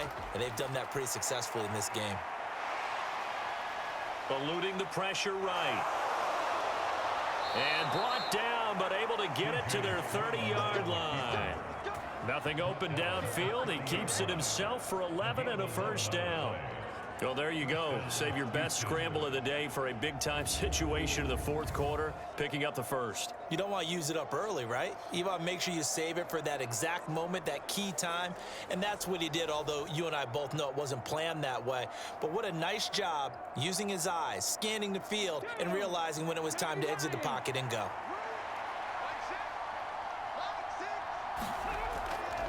They'll run a draw now with Singletary. Yeah, boy, this defense again really making things tough on him as they stop him for no gain. And the trend continues here in the fourth like it was in the first, second, and third. He's had nowhere to run. And you're probably thinking to yourself, why do they keep feeding him the football? Well, they trust him first and foremost. They do believe that over time he might actually pop one of these runs. But bottom line is he takes care of the ball well for them, so they'll keep handing it to him. On second down, it's Stroud. Open man is Jordan, the tight end. And they'll have it in the red zone before he crosses over out of bounds. Clock management definitely critical here if they want to get back in this game. Absolutely agreed. They have to up the tempo in this case, down a couple of scores. Want to make sure they have a chance to win this ball game.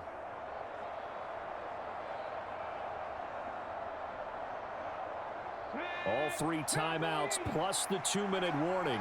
Here's first and 10. Pierce now up the middle. And he gets it down close to the 10-yard line.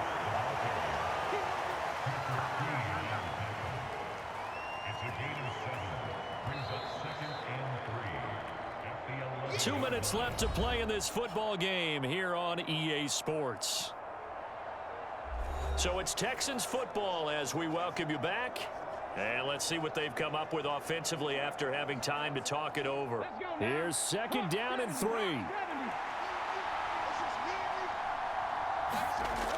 Operating from the gun, Stroud. Escaping the pressure right. And he'll get this down inside the 5 to the 4 before he's out of bounds.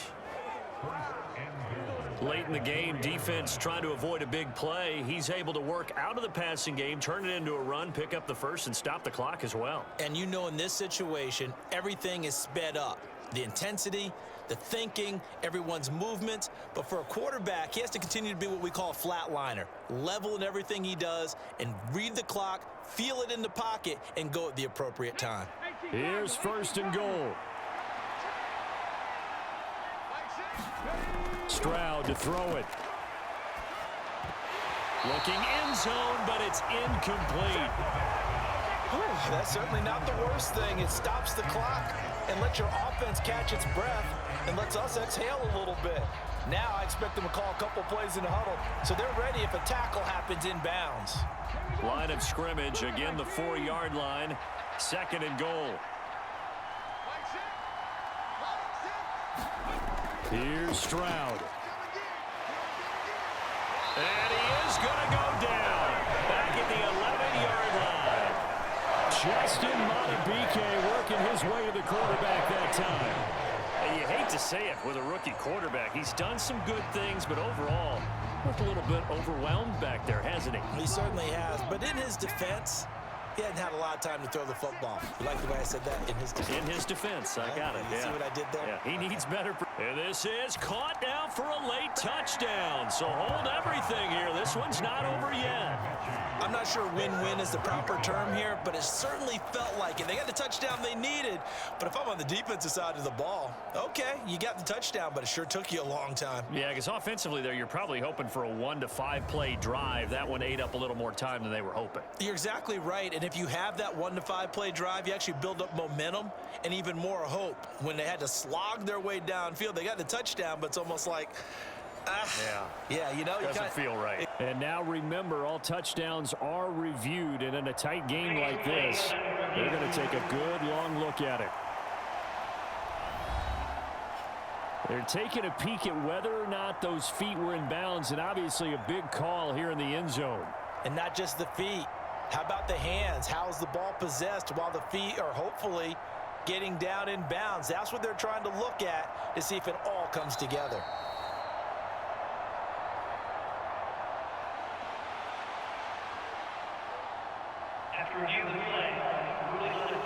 So they called it a touchdown originally, and this will stay a touchdown after the video review, so they had it right. Kaimi Fairbairn on for the extra point.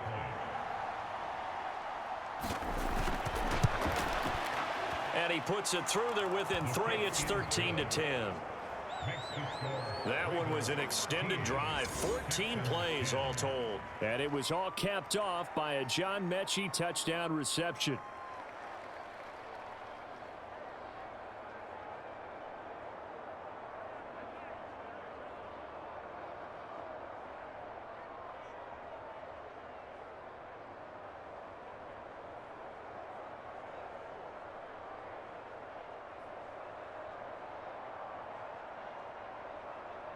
So they got their touchdown, now down a field goal. Here comes the onside kick.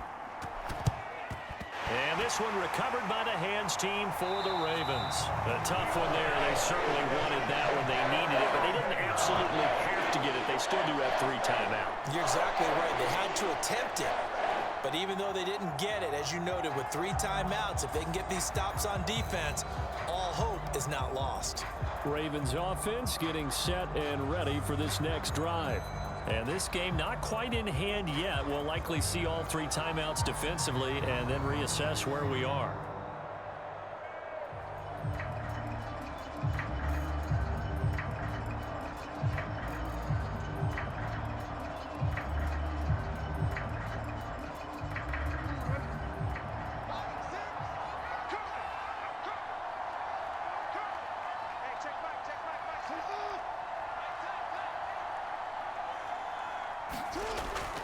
We got to have 2 hands on the football here as they run on first down. And the stop here will come at the 38-yard line.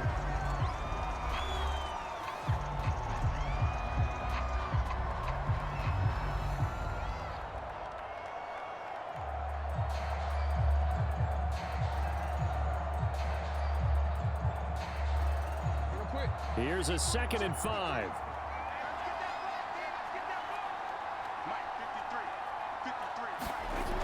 He's going to get it again. Just looking to get forward and protect the ball. And he has the Ravens first down, and it would appear that that's going to be the one to do it.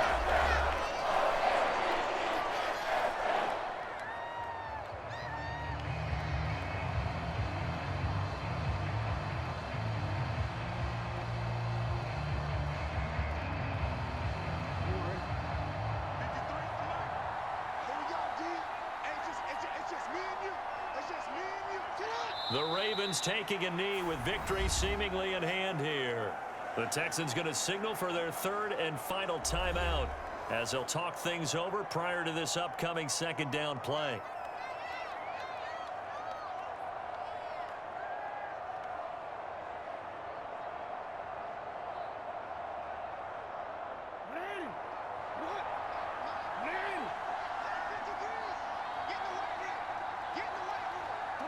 And they will take a knee here.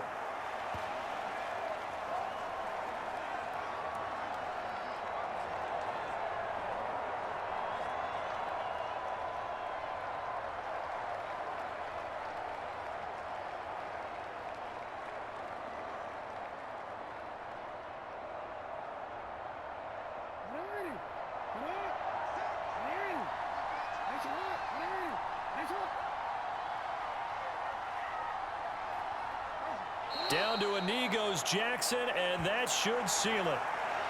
I don't know about you, partner, but watching them take the knee there and finish this one off, I feel like I'm going to be sore tomorrow. This was one bruising affair. Low scoring, but my kind of football.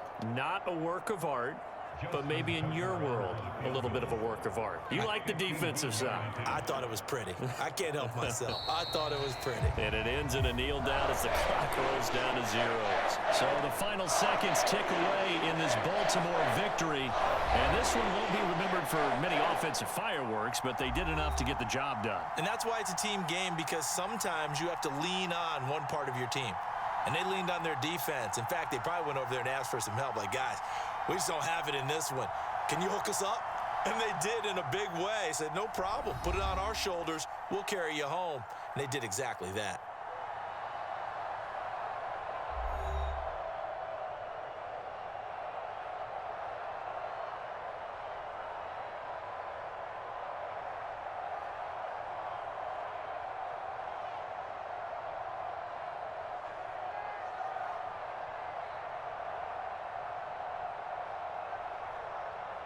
So that's a wrap for Charles Davis. I'm Brandon Gunn.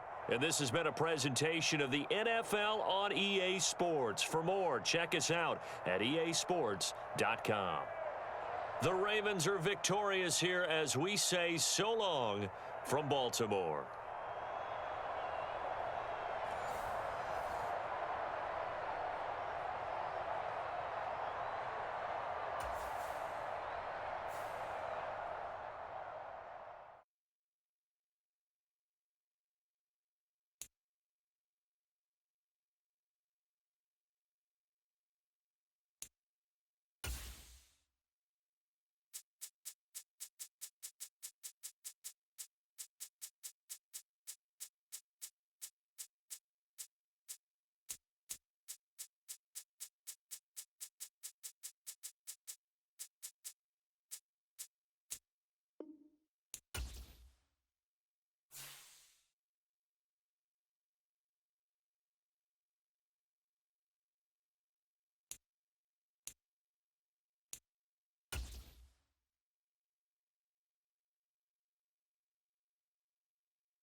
Today, from Levi's Stadium in Santa Clara, California,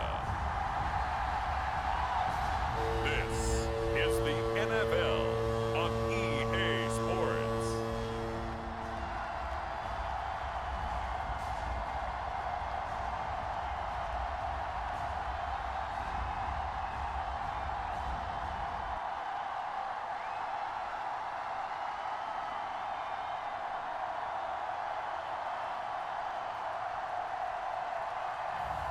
As we'll see Brock Purdy and the San Francisco 49ers taking on Jordan Love and the Green Bay Packers. We're about 40 miles south of Candlestick Point as we welcome you inside Levi's Stadium in Santa Clara. Today, boy, what a matchup. Two NFL franchises with so much history, so much tradition, getting set to do battle here, as it'll be the Green Bay Packers taking on the San Francisco 49ers.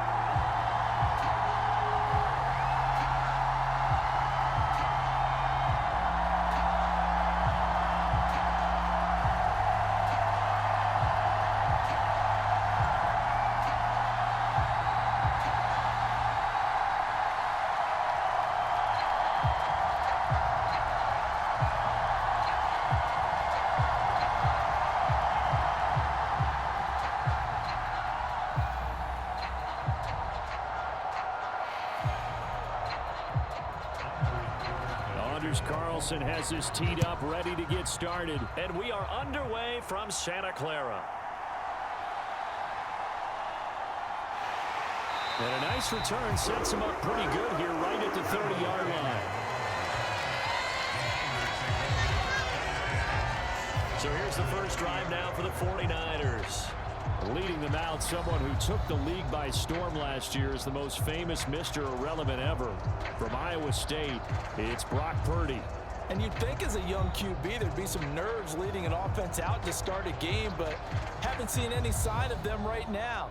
And speaking with him earlier this week, sensed that the pressure wouldn't get to him.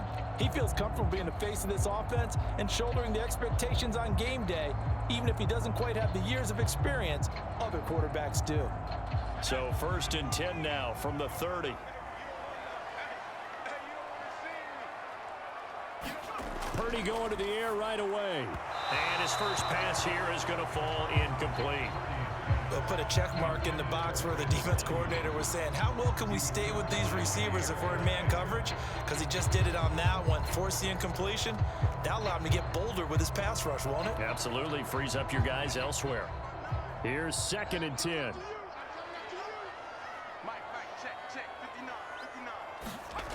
Purdy from the gun. Connects with Kittle underneath. 9 yards, not quite enough, and they'll be left now with 3rd and 1. It certainly feels like there are more stars at the tight end position than there were even 10 years ago.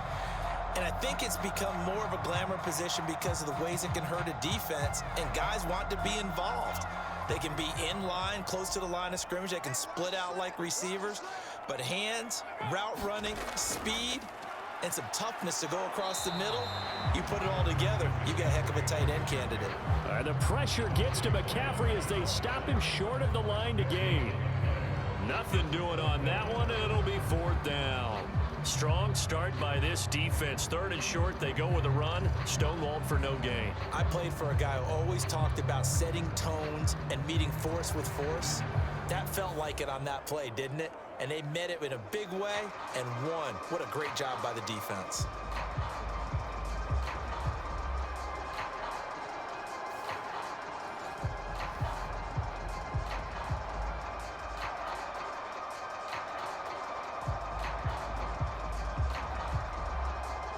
So on 4th down, here's the Australia native Mitch Wishnowsky to punt this one away. Jaden Reed is deep for Green Bay. And a little too much mustard on that one. It hits a couple yards into the end zone.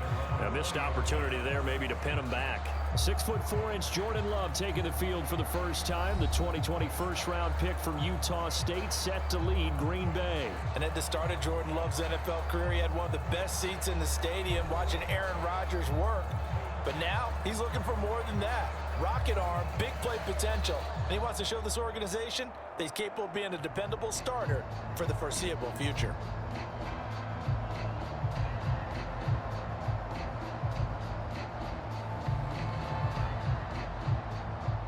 Love and the Packers now with a 1st and 10 at the 20. Love looking to throw it. That's complete. He finds Jaden Reed. And they'll get 8 out of this before being stopped at the 28.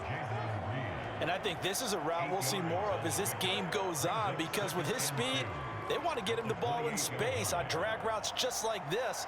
They want him to get the ball and run after the catch. Good job there, though, holding him for a short gain. Line of scrimmage, the 28 now as they come up on 2nd and a couple. Working out of the gun. Love. He finds his man. Complete. That's Reed. 2nd catch for him today, and it'll wind up a 1st down. So we just called his name on the previous snap, and they go right back to him, Charles, for a 2nd consecutive completion. Yeah, I think what we're discovering on this drive is that he feels like he has answers no matter what defense you throw up there. He reads it, finds the open spot, and is available for the completion. 1st down, going to the air with Love. And he's going to get a solid gain of 9 before being brought down. 2nd and right at a yard. It's a gain of 9. Brings up 2nd and a yard at the 42-yard line. Just need a yard here. 2nd and 1.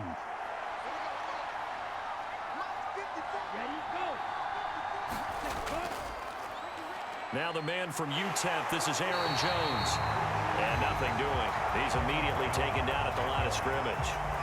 Not enough there for a 1st. No gain, as a matter of fact. And it leaves them at 3rd and 1. Bad news, they didn't get it on second down. The good news is they still only need about 3 or 4 inches here on third. And the good play callers have looked at both situations. They've thought to themselves, okay, this call, I pick up the first down, already ready with that call. If I don't, this is what I'm going to come back with in order to pick it up. A yard all they need, but it's third down.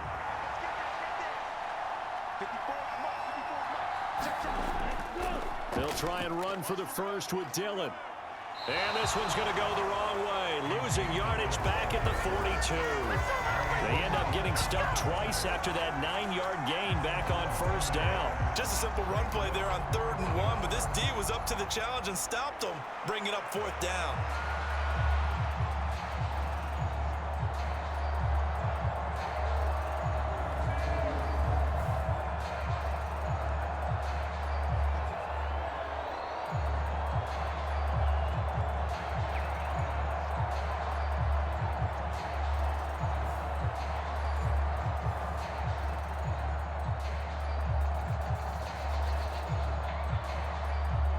On 4th down, the Packers call on Daniel Whelan to punt.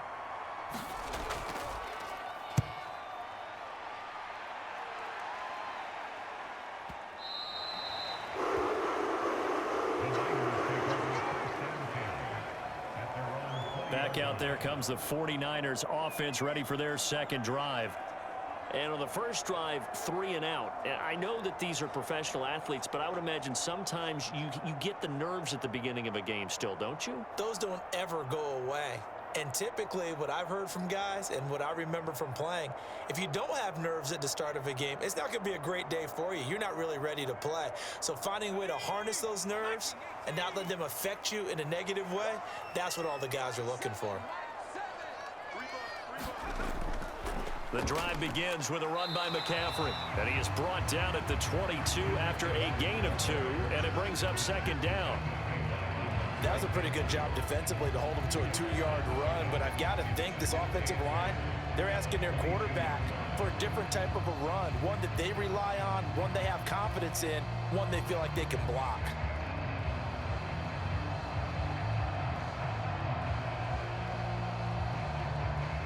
From the 22, here's 2nd and 8.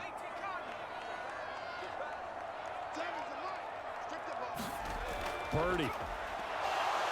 Blitz coming, and down he goes. Quay Walker.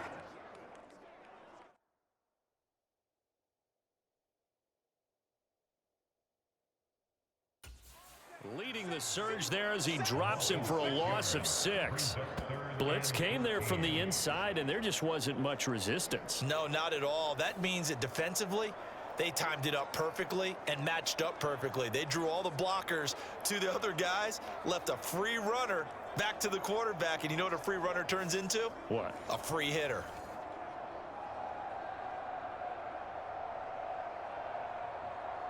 Going to need a crafty play call here. 14 yards is what they need to try to convert this thing. Now on 3rd and long, they'll look to throw. Well, into a sea of defenders and intercepted. And his guys are going to get the football at the 28-yard line. And I think this is a situation where a quarterback coach on the sideline is going to talk to a signal caller and say, listen, it's 3rd and long and it's still early in the game. Let's not force things here. If we don't feel good about it, let's just check something down and punt the football. And Packers offense here coming back out for their second drive. They'll have very good starting field position here after the turnover as they search for the first points of the ball game.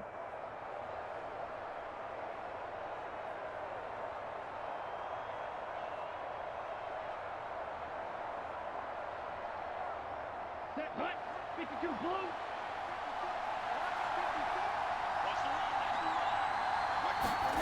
Following the interception, Love, quick slant to Watson.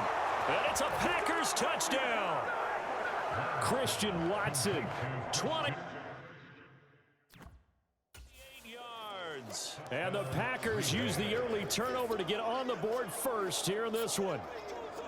And a nice job by him to catch the slant and then navigate and break free. And receivers love slant routes because it gets the ball in their hands so quickly and oftentimes on the move. And when they're on the move like that, then they get to use their best asset, which is usually their speed. And their speed sometimes, like this instance, can take them into the end zone. Anders Carlson now for the point after. And it's good to make it 7-0 Packers. Well, they got the ball in great field position. One play later, boom, end zone.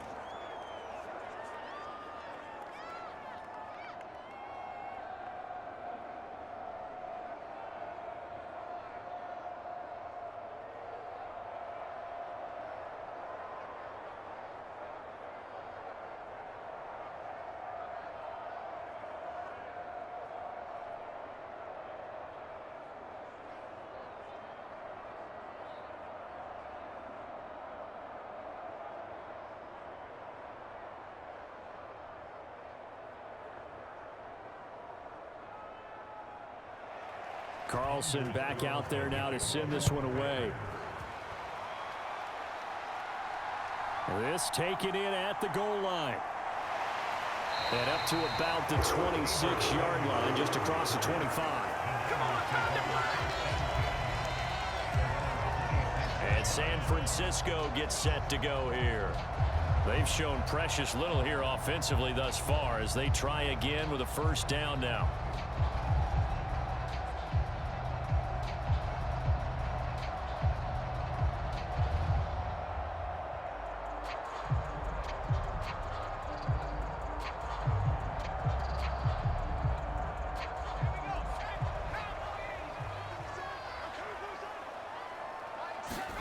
They go back to the air here after the INT on the last drive. Man open, that's Deebo Samuel. And they work this well upfield across the 45. An ideal beginning of the drive there as they'll get 20 and a first down. They were in zone defensively, went with a crossing route. It's always interesting to watch that chess match. Yeah, and I think safeties don't mind crossing routes against zone because eventually you're going to run into their territory. And that's when they lick their chops in order to get the big hit or a play on the ball. Offensively, nice execution to find a hole, make the catch. A big hitter to start the drive has him up near midfield here for 1st and 10. Play action, and now here's Purdy to throw it. And just not enough on the throw there, down around his feet and incomplete. Not only did he have a chance to scan the field there, it felt like he had a chance to scan it twice. The protection was that good. Unfortunately for him, the coverage downfield, equally good. 2nd and 10.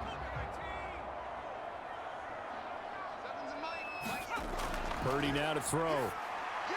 Slant route connects with Deebo Samuel.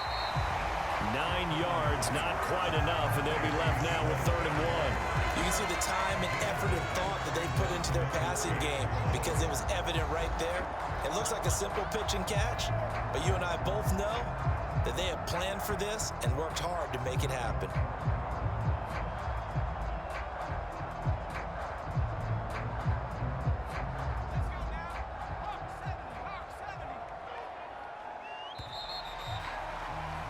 After one, 7-0 on EA Sports. The 49ers with the football here to begin the 2nd quarter as they've got it with a 3rd down coming up.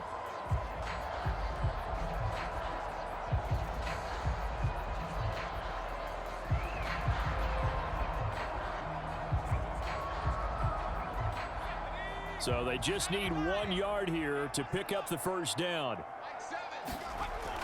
They'll try and pick it up with McCaffrey.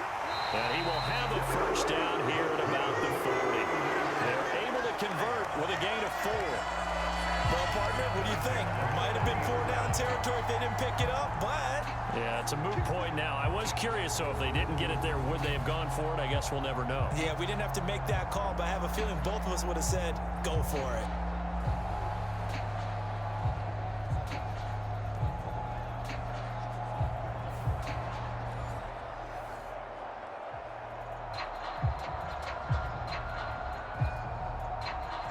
This offense finding its legs now. Here's another 1st and 10.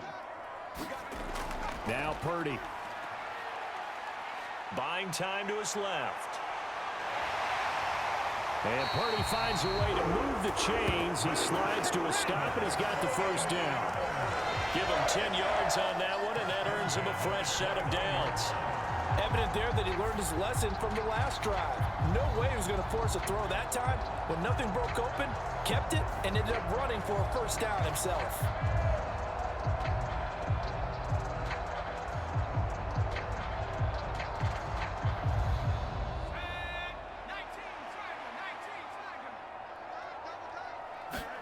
Here's Purdy on 1st and 10. Got a man right side. It's McCaffrey. And he's tackled a yard short of the marker. Good gain of 9 on 1st down. Just about every quarterback is trained to really look downfield first before you come back and make a nice, safe throw. And in this case, that's exactly what he did. Found his running back, let him create some space, and it turned out to be a nice play for the offense.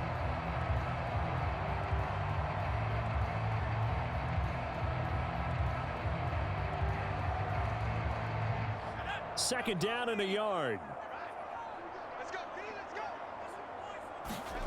Here's Purdy. They'll get this to Jennings over the middle. And the 49ers are going to have a 1st and goal as the tackle is made at about the 5. And this has been a nice answer to the touchdown drive against them a few minutes ago because they've come out and reestablished the tempo. A nice throw there, and they're putting together a very strong drive as a response.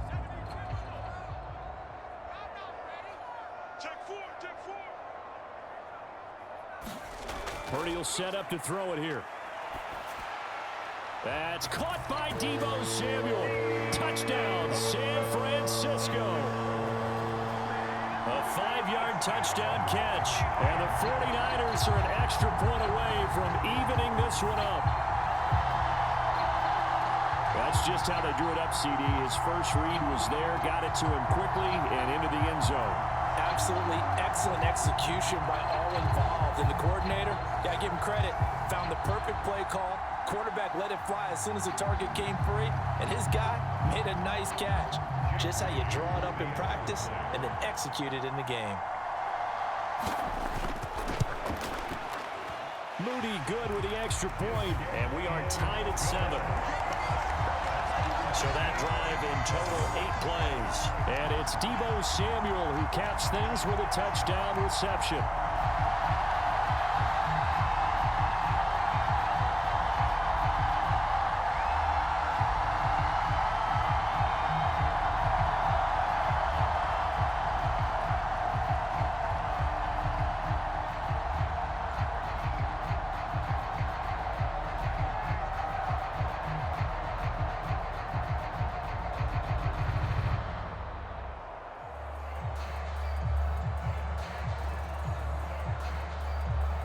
So all even at 7 now as they kick it away.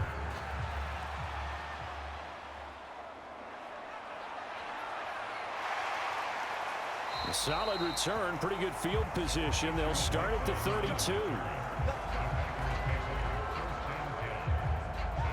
Green Bay's offense ready to go again. And they'll just simply be looking to build off the confidence of the last time out where they scored a touchdown. That confidence is powerful, isn't it? When you've scored once, you feel like you can go back out there and get it done again. Doesn't matter what the defense throws at them. They feel like they're in a groove right now, and they want to get out there and show it. Yeah, hoping to stay in that groove here this go-around. Love going to break the huddle, lead the Packers up here 1st and 10 at about the 32. They'll try and start this drive in the air. Got Dobbs over the middle. Well, it's time for them to be good teammates right here, and what I mean by that is possess the ball for a little while. Get at least 2 first downs. Give their defense a chance to settle down a little bit after they give up a touchdown. Ball on the 39. Here's 2nd and 3.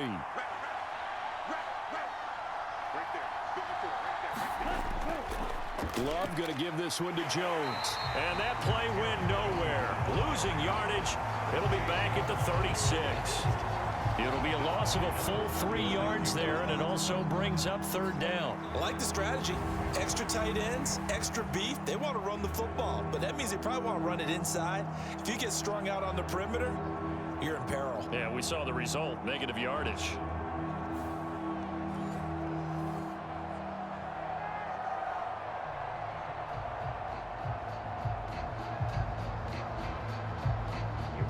An extra DB for the 49ers now on third. Love now.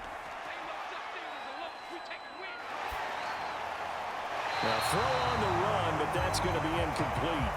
Yeah, that's a nice job there defensively to blanket those receivers on third down. And as a quarterback, all you can do is just loft one toward the bench. Not too close, mind you, and live to punt the football. And here's Daniel Whelan on now to punt.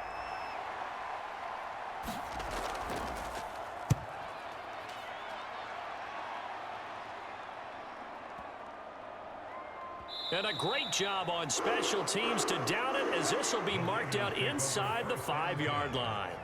That punt was near perfection as it checked up inside the 5-yard line. You never know where these things are going to go, do you? No, what was it? You got a John Heisman quote about that, yeah, right? He said the football is roughly a prolate spheroid, which means it's going to bounce funny, and you never know where it's going to end up.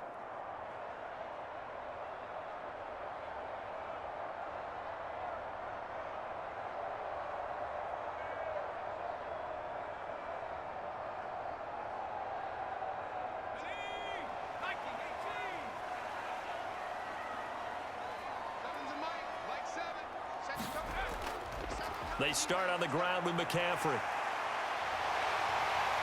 And he'll take this across the 25 before going out of bounds. 23 yards on the pickup there and a first. Okay, every now and then my defensive bias will leak out here. Abysmal play for them. You've got them backed up, and you let them out. And take advantage. And you know who's happy? The punter. Because if he was needed, they gave him a lot of space to work with now. Yeah, because he would have had a lot to think about, right? Don't step over the back line and give him a safety. Now he's got room if he needed it.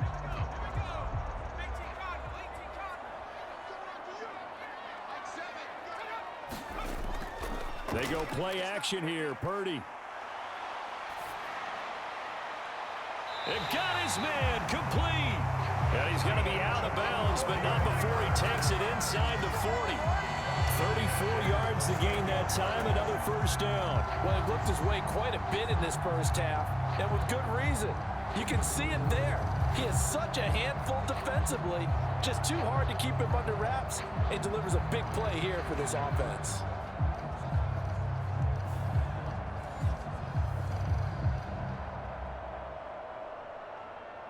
So how about that for a chain mover? They're all the way down inside the 40 now for 1st and 10. Purdy looking to throw. That's complete. It's Brandon Ayuk. And he'll get maybe a couple before he's taken down, as that will take us to the 2-minute warning.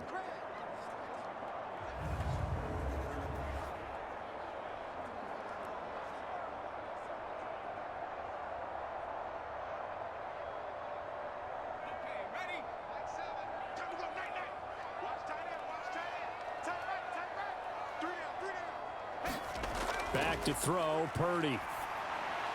And that one going to be off target and incomplete. To this point, I've been impressed with the work defensively. They have not allowed a lot of receivers to run free. And there's another example, another incompletion.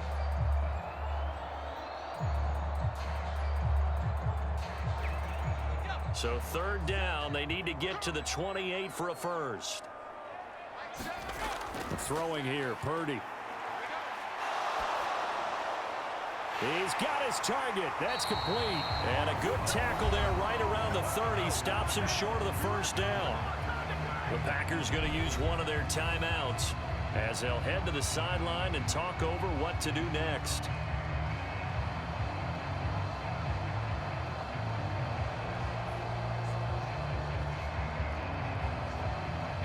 It's a 47-yard field goal try from here, but instead they're going to opt to go for it on 4th down. Purdy will look to throw again here. Pass taken in by his big tight end, and he is going to have a 49ers first down as he's brought to the ground after a gain of 7, 5 more than he needed on 4th and 2. 4th and 2, they got it. That was kind of that gray area. Is that a feel thing, whether you go run or pass there offensively? I think it's a feel thing. It's a tendency thing about what you like to do yourself on offense, as well as knowing how strong they are against the run on defense. Got to make a decision, and they made the correct one. On 1st down, it's Purdy. That's caught by Jennings. And they will eventually get him down, but he's inside the 5 all the way to the 3. An excellent pickup of 20 yards. Boy, this is a well-orchestrated drive they've put together. You think back to how far they were backed up to start things out, but they've gone on a march since then, and now after that completion there, they've got a 1st and goal.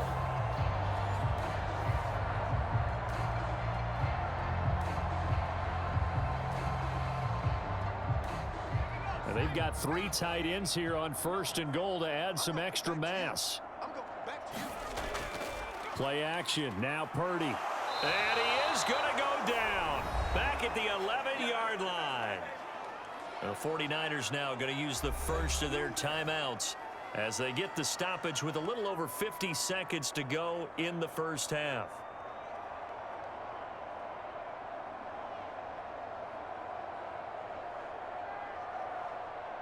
So they get pushed back to the 11, and here's 2nd and goal. Another try after the 1st down sack. Purdy, quick hitter here, it's complete. Now San Francisco going to call their 2nd timeout as they get the stoppage with just under 50 seconds remaining in half number 1.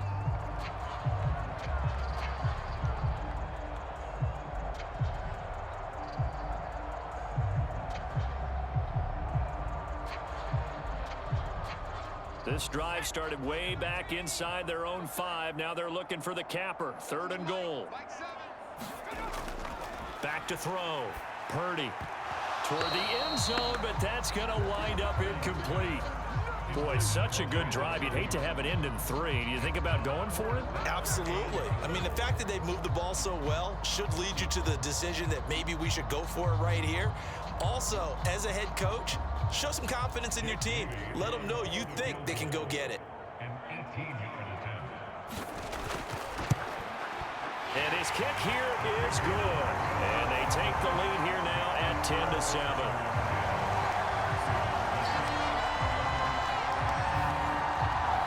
So 3 points on the board, as easy a field goal as you're going to get, but I can see you shaking your head. I love that peripheral vision of yours, partner, because to me, if it's the 4th quarter and you're up 6, I get it. But now, even if you run and don't get in, you're still setting them up to go a long field, 98, 99-yard drive. How do you look at your defense and not give them that opportunity?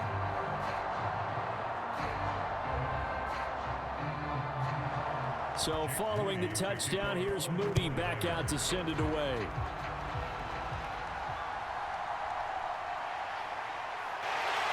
And he'll take it up past the 25 to the 26-yard line.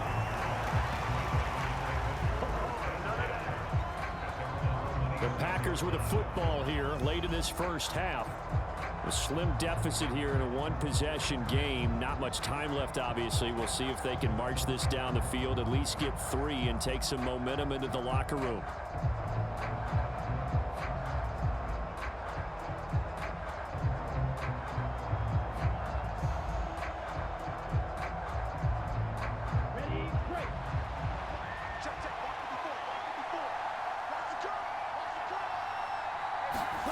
First down, Love to pass. A short throw to Musgrave. And this will leave him a yard short. Nice pickup of 9 yards on first down. Now the Packers going to go ahead and use the second of their timeouts as the clock will stop with 33 seconds to go in the first half.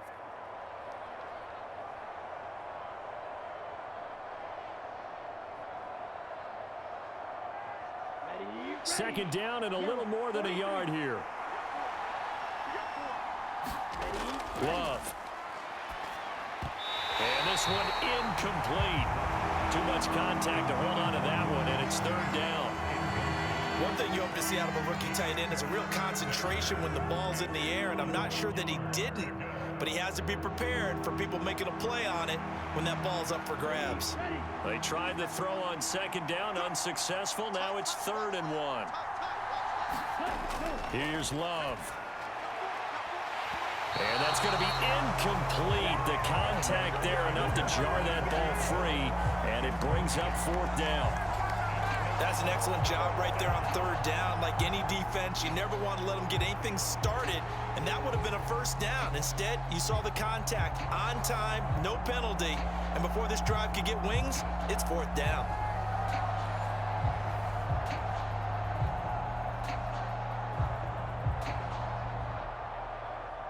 Here's Daniel Whelan now.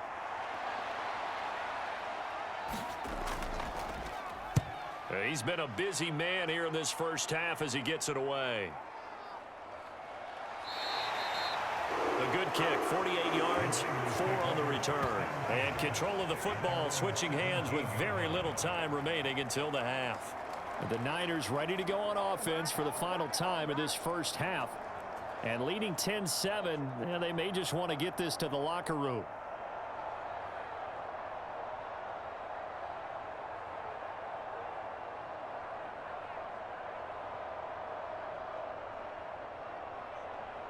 Let's go now. 19 seconds showing to play in the half as they come up here 1st and 10. Check 59. Mike is 59. They'll indeed try to run it out as they start on the ground. And he'll just push his way forward for a few as the clock will run. And give him 4 yards there. It'll be 2nd and 6.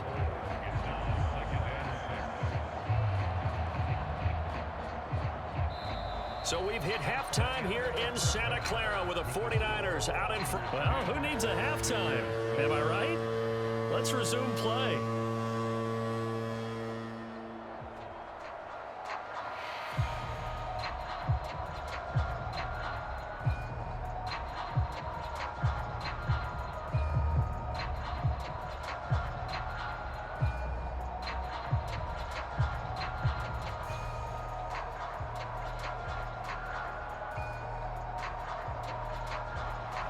A good, tight football game thus far. 10-7 the score as we resume action on EA Sports. This fielded right at the goal line. And he's up across the 25 and down at the 28.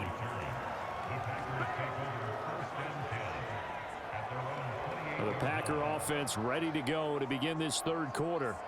Charles, it'll be interesting to see what adjustments this offense made in the locker room. Haven't really been able to get anything going offensively, virtually nothing in the ground attack either. So certainly something has to change here in quarter 3. And I'm pretty sure their friends from the defensive side of the ball told them exactly that, because those guys, the stop troops, they've been playing pretty well, and they've kept them around in this game. Now, they've got some time. The running game struggled in the first half. Opposition knows how to focus on defending the pass here. They've got to re-energize that ground game and maybe open things up for a comeback here in this half. 2 catches in the first half. Now he's got a 3rd here, and it's good for a 1st. Certainly no settling into the drive there. They came right out on the first play and attacked the middle of the field for a big gainer and a 1st down.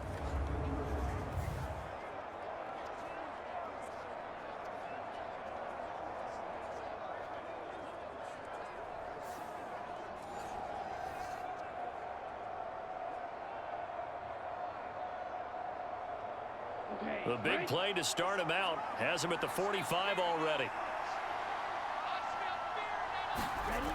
Now Love. He finds his man, complete. It's Reed. And he'll get this one down near the 20-yard line, just shy of the 20. 34 yards to gain that time, another 1st down.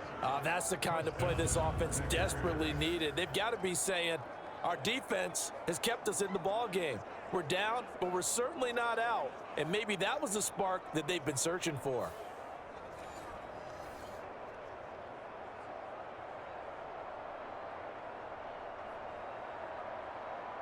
So the big play gets them all the way down to the outskirts of the red zone here for 1st and 10.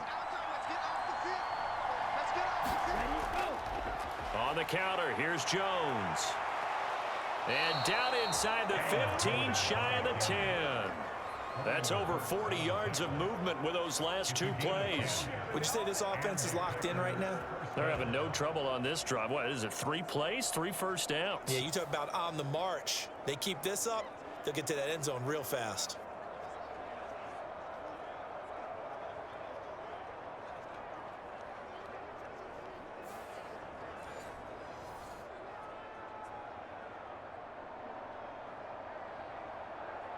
Now a 1st and 10 at the 11.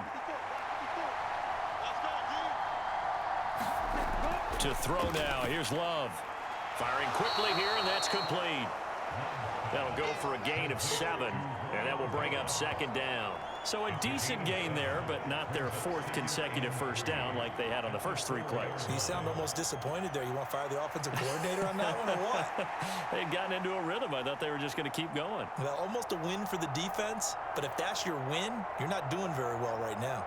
2nd down, ball on the 3. 1st down marker at the 1-yard line. Off the option, it's Jones. And he'll take this one in for a Packer touchdown. Aaron Jones taking it in from 4 yards out. And the Packers have taken the lead as they go right down the field and score on the opening drive of the 2nd half. Hard to argue with that being their best drive of the game so far as they use the running game to get them into the end zone. Couldn't agree more, partner. Prior to that drive, they sputtered a little bit, but it looks like they found the formula. I would expect them to go back to that more and more as this game develops.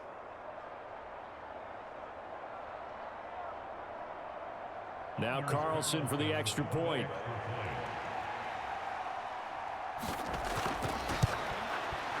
And that makes it 14-10. 5 plays there on that drive. And the last play in the drive was a touchdown run by Aaron Jones.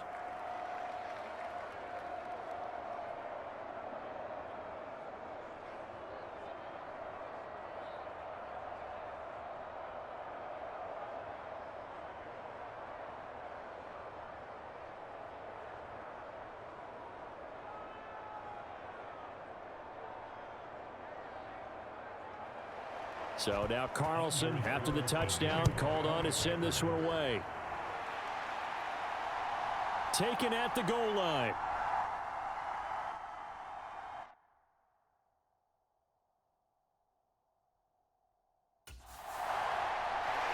And ultimately cannot get this out to the 25-yard line as he's dropped at the 23.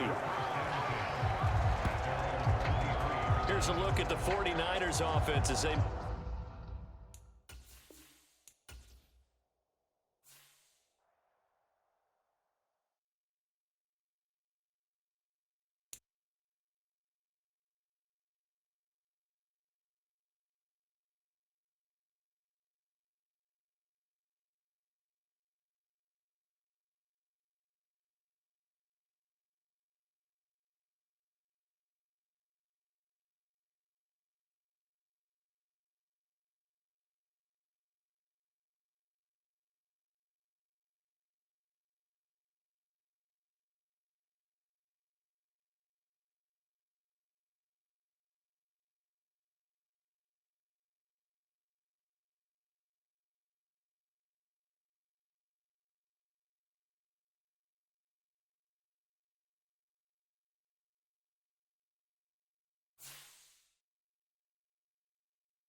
EA Sports coverage of the NFL brings us to South Florida and Hard Rock Stadium here in Miami. Today we've got a compelling AFC matchup for you, as it'll be the Tennessee Titans taking on the Miami Dolphins. Charles and I have been looking forward to this one all week, and we are underway from Hard Rock Stadium. And no run back here, so they'll bring it out to the 25.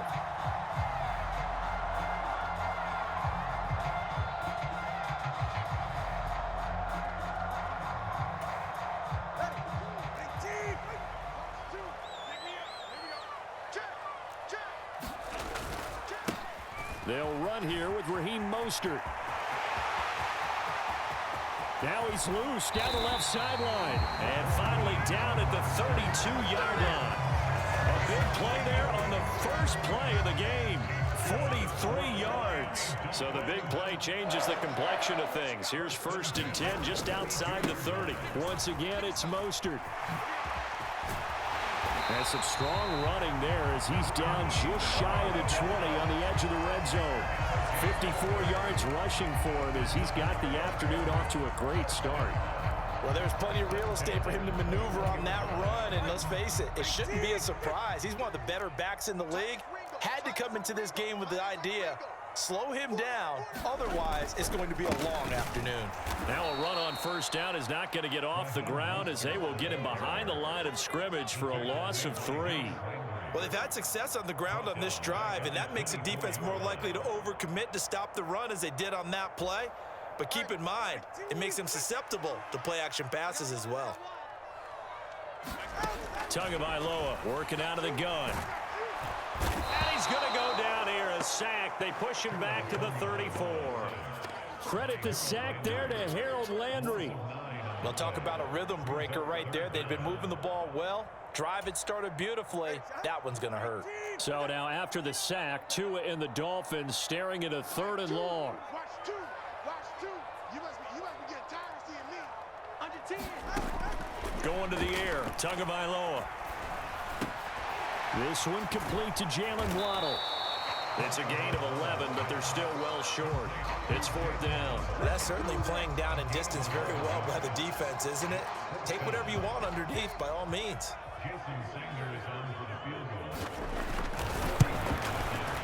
Sanders' kick is good, and the opening drive for the Dolphins yields 3.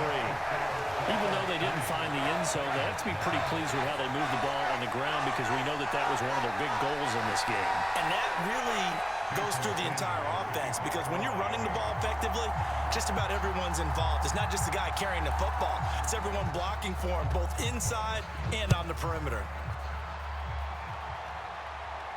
Fair catch going to be taken, and this will be moved out to the 25.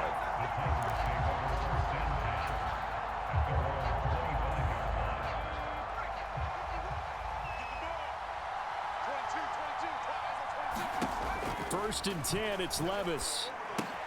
A short throw taken in by Okonkwo. And he's upended at the 33 following a good pickup of 8.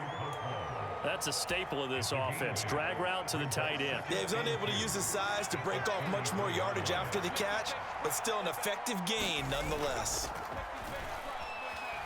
Sliding out of the pocket. And Levis with a smart move, sliding down after picking up the first. 5 yards on the scramble, and that's enough to pick up the first. So here's a 1st and 10 at the 38. Play action now. Levis. Now he's flushed out right. A shot downfield for Burks. That's caught inside the 20.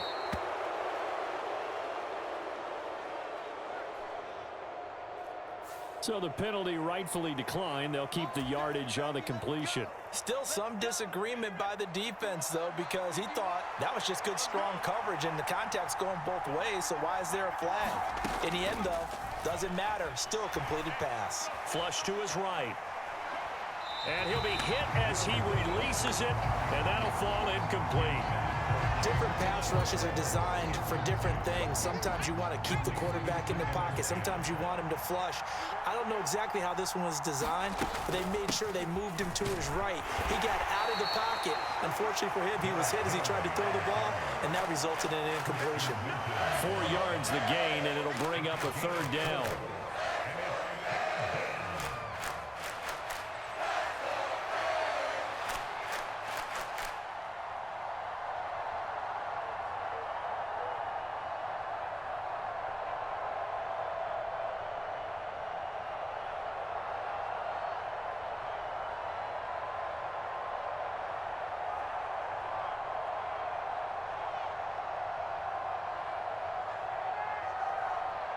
Three 3-0 after one on EA Sports. Second quarter now, Titans in possession of the football as they've got it with a third down coming up. Levis looking to throw. Okakwo holds it in left side. And it's a Titans touchdown. Okakwo from 10 yards out, and the Titans have taken the lead. Well, we know someone just added to his touchdown passing total, but all he did was get the ball out quickly to his tight end and let him take care of business the rest of the way. Extra point up and good by Folk, and that makes it a 7-3 lead.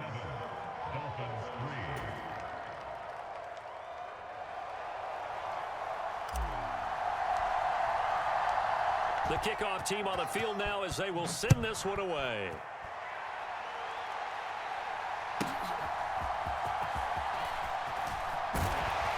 And able to take it past the 25 and up to the 28-yard line.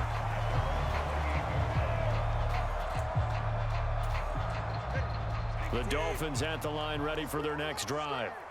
And after the field goal last time, we'll see what they can get here. At least they got points out of the last drive, Charles. I never met an offensive coach that didn't want to drive to end with a kick. Most of them want to end with a PAT, right? In this case, a field goal, they'll take it way better than the alternative, which is a punt. Yeah, but you met fan bases that wanted that. They weren't happy with that field goal. I haven't met a fan base yet that wants to drive to end with a kick other than the extra point. That's it. Past the 20. And they'll have it in the red zone before he crosses over out of bounds. It's another first down as they bite off 23 more on that one. Now Tua. And he's not able to get away. Sacked back at the 22. More than one defender there, and that's a loss of 5 on the sack. It's interesting, partner, that most defenses try and guard the 35-yard line actively because they think the way kickers are nowadays, about a 52-yard field goal, they're kind of giving up points. But you get even deeper into territory, you get into the... Under pressure, and they got to him again. Jaleel Johnson, he's the one that drops him this go-around, and that pass rush getting strong here, back-to-back sacks. So now after the sack, Tua and the Dolphins staring at a 3rd and long. Throwing now is Tagovailoa. He'll get this into the hands of Hill, complete. An incredible play there. They do get big yardage, but they're still stopped a yard or two short, and it's 4th down.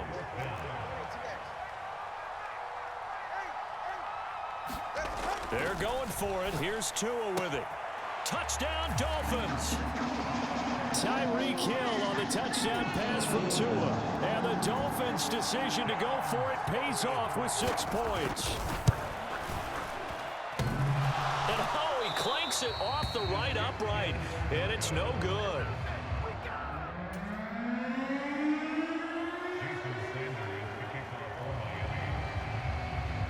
So with the missed PAT in his rearview mirror, he goes back out to kick this one off. From a couple yards deep, he'll bring it out of the end zone. And no alley to be found. The coverage was solid, and he's dropped at the 18. Tennessee offense about set and ready to go. Levis to throw on 1st and 10 here. Flushed out right. The catch made by DeAndre Hopkins. And he'll be taken down, but not before they reach the 50. That'll go as a pickup of 32 on the catch and run. We play to win. Let's go.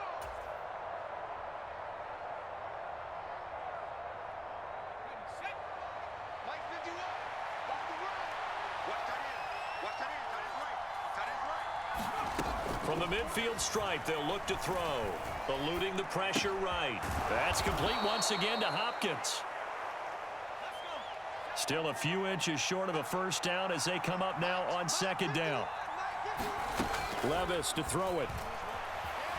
Escaping the pressure right. And the catch made by Hopkins. And he is out of bounds, but not before he's inside the 30. Well, we knew he was close to the line of scrimmage, and they say he stepped over. Well, when you see him in that position, you think he's become a runner. As a DB, you start to react towards the line of scrimmage. They can often throw it over your head. A hit as he throws there, incomplete. Coverage was awfully tight there on third down. They actually closed off all the passing lanes, forcing the incompletion and bringing up fourth down. And no move to get the offense off the field. They're going on 4th and 5. Levis to throw once more. Flush to his right. Work in the middle of the field, and he's got a man complete. And he is going to pick up the Titans' first down, and he'll have it by plenty, as it turns out to be a big gainer there on 4th down. Levis toward the sideline, intercepted. Picked up by Jalen Ramsey. And the Dolphins are going to have it here at their own 9-yard line. After the turnover, it's Tua. Got a man complete to Cedric Wilson. This will be stopped about 2 yards shy of the marker. 8-yard gain, 2nd and 2.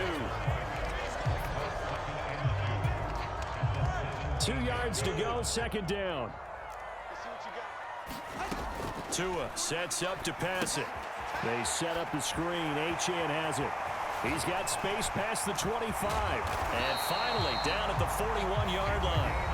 Now the Dolphins going to burn the first of their timeouts as they get it right at the 32nd mark of this first half. Back-to-back good plays have them on the move on first down. Tua going to throw. Tua hit, and the ball is out. And this ball recovered by the offense, but remember, they cannot advance it here in the final 2 minutes of the half. So this will be blown dead, and it'll come back to the spot of the fumble. A lot of bad news on that play for them, wasn't there? Lost the football, lost a lot of yardage, but I think the good news outweighs it. Able to retain possession. That was big for them.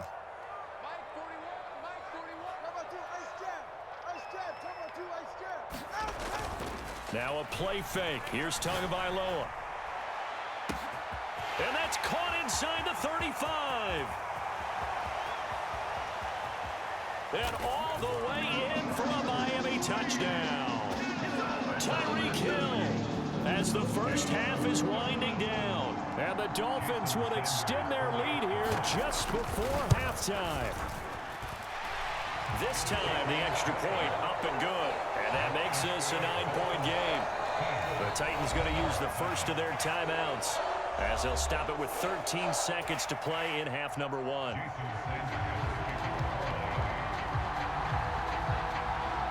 So not much time to speak of remaining in this first half as the kick's away. And they'll let that one go as it skips.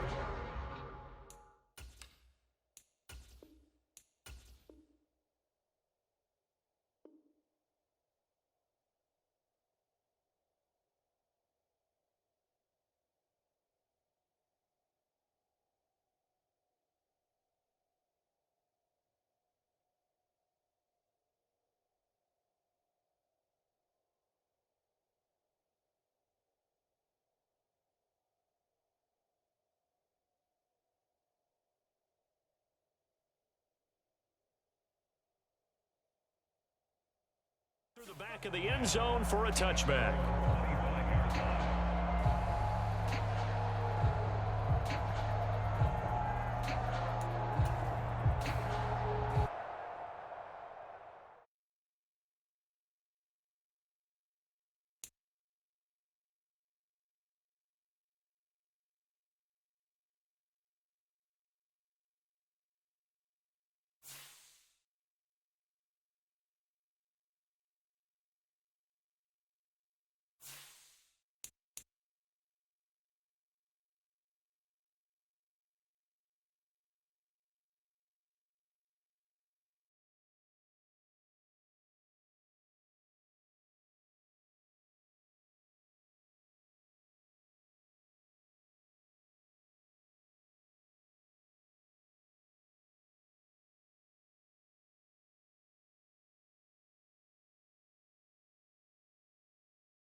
Jedynie jest stany szydą.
Η επόμενη προσεσκευή φτάνει στα 30 δευτερόλεπτα.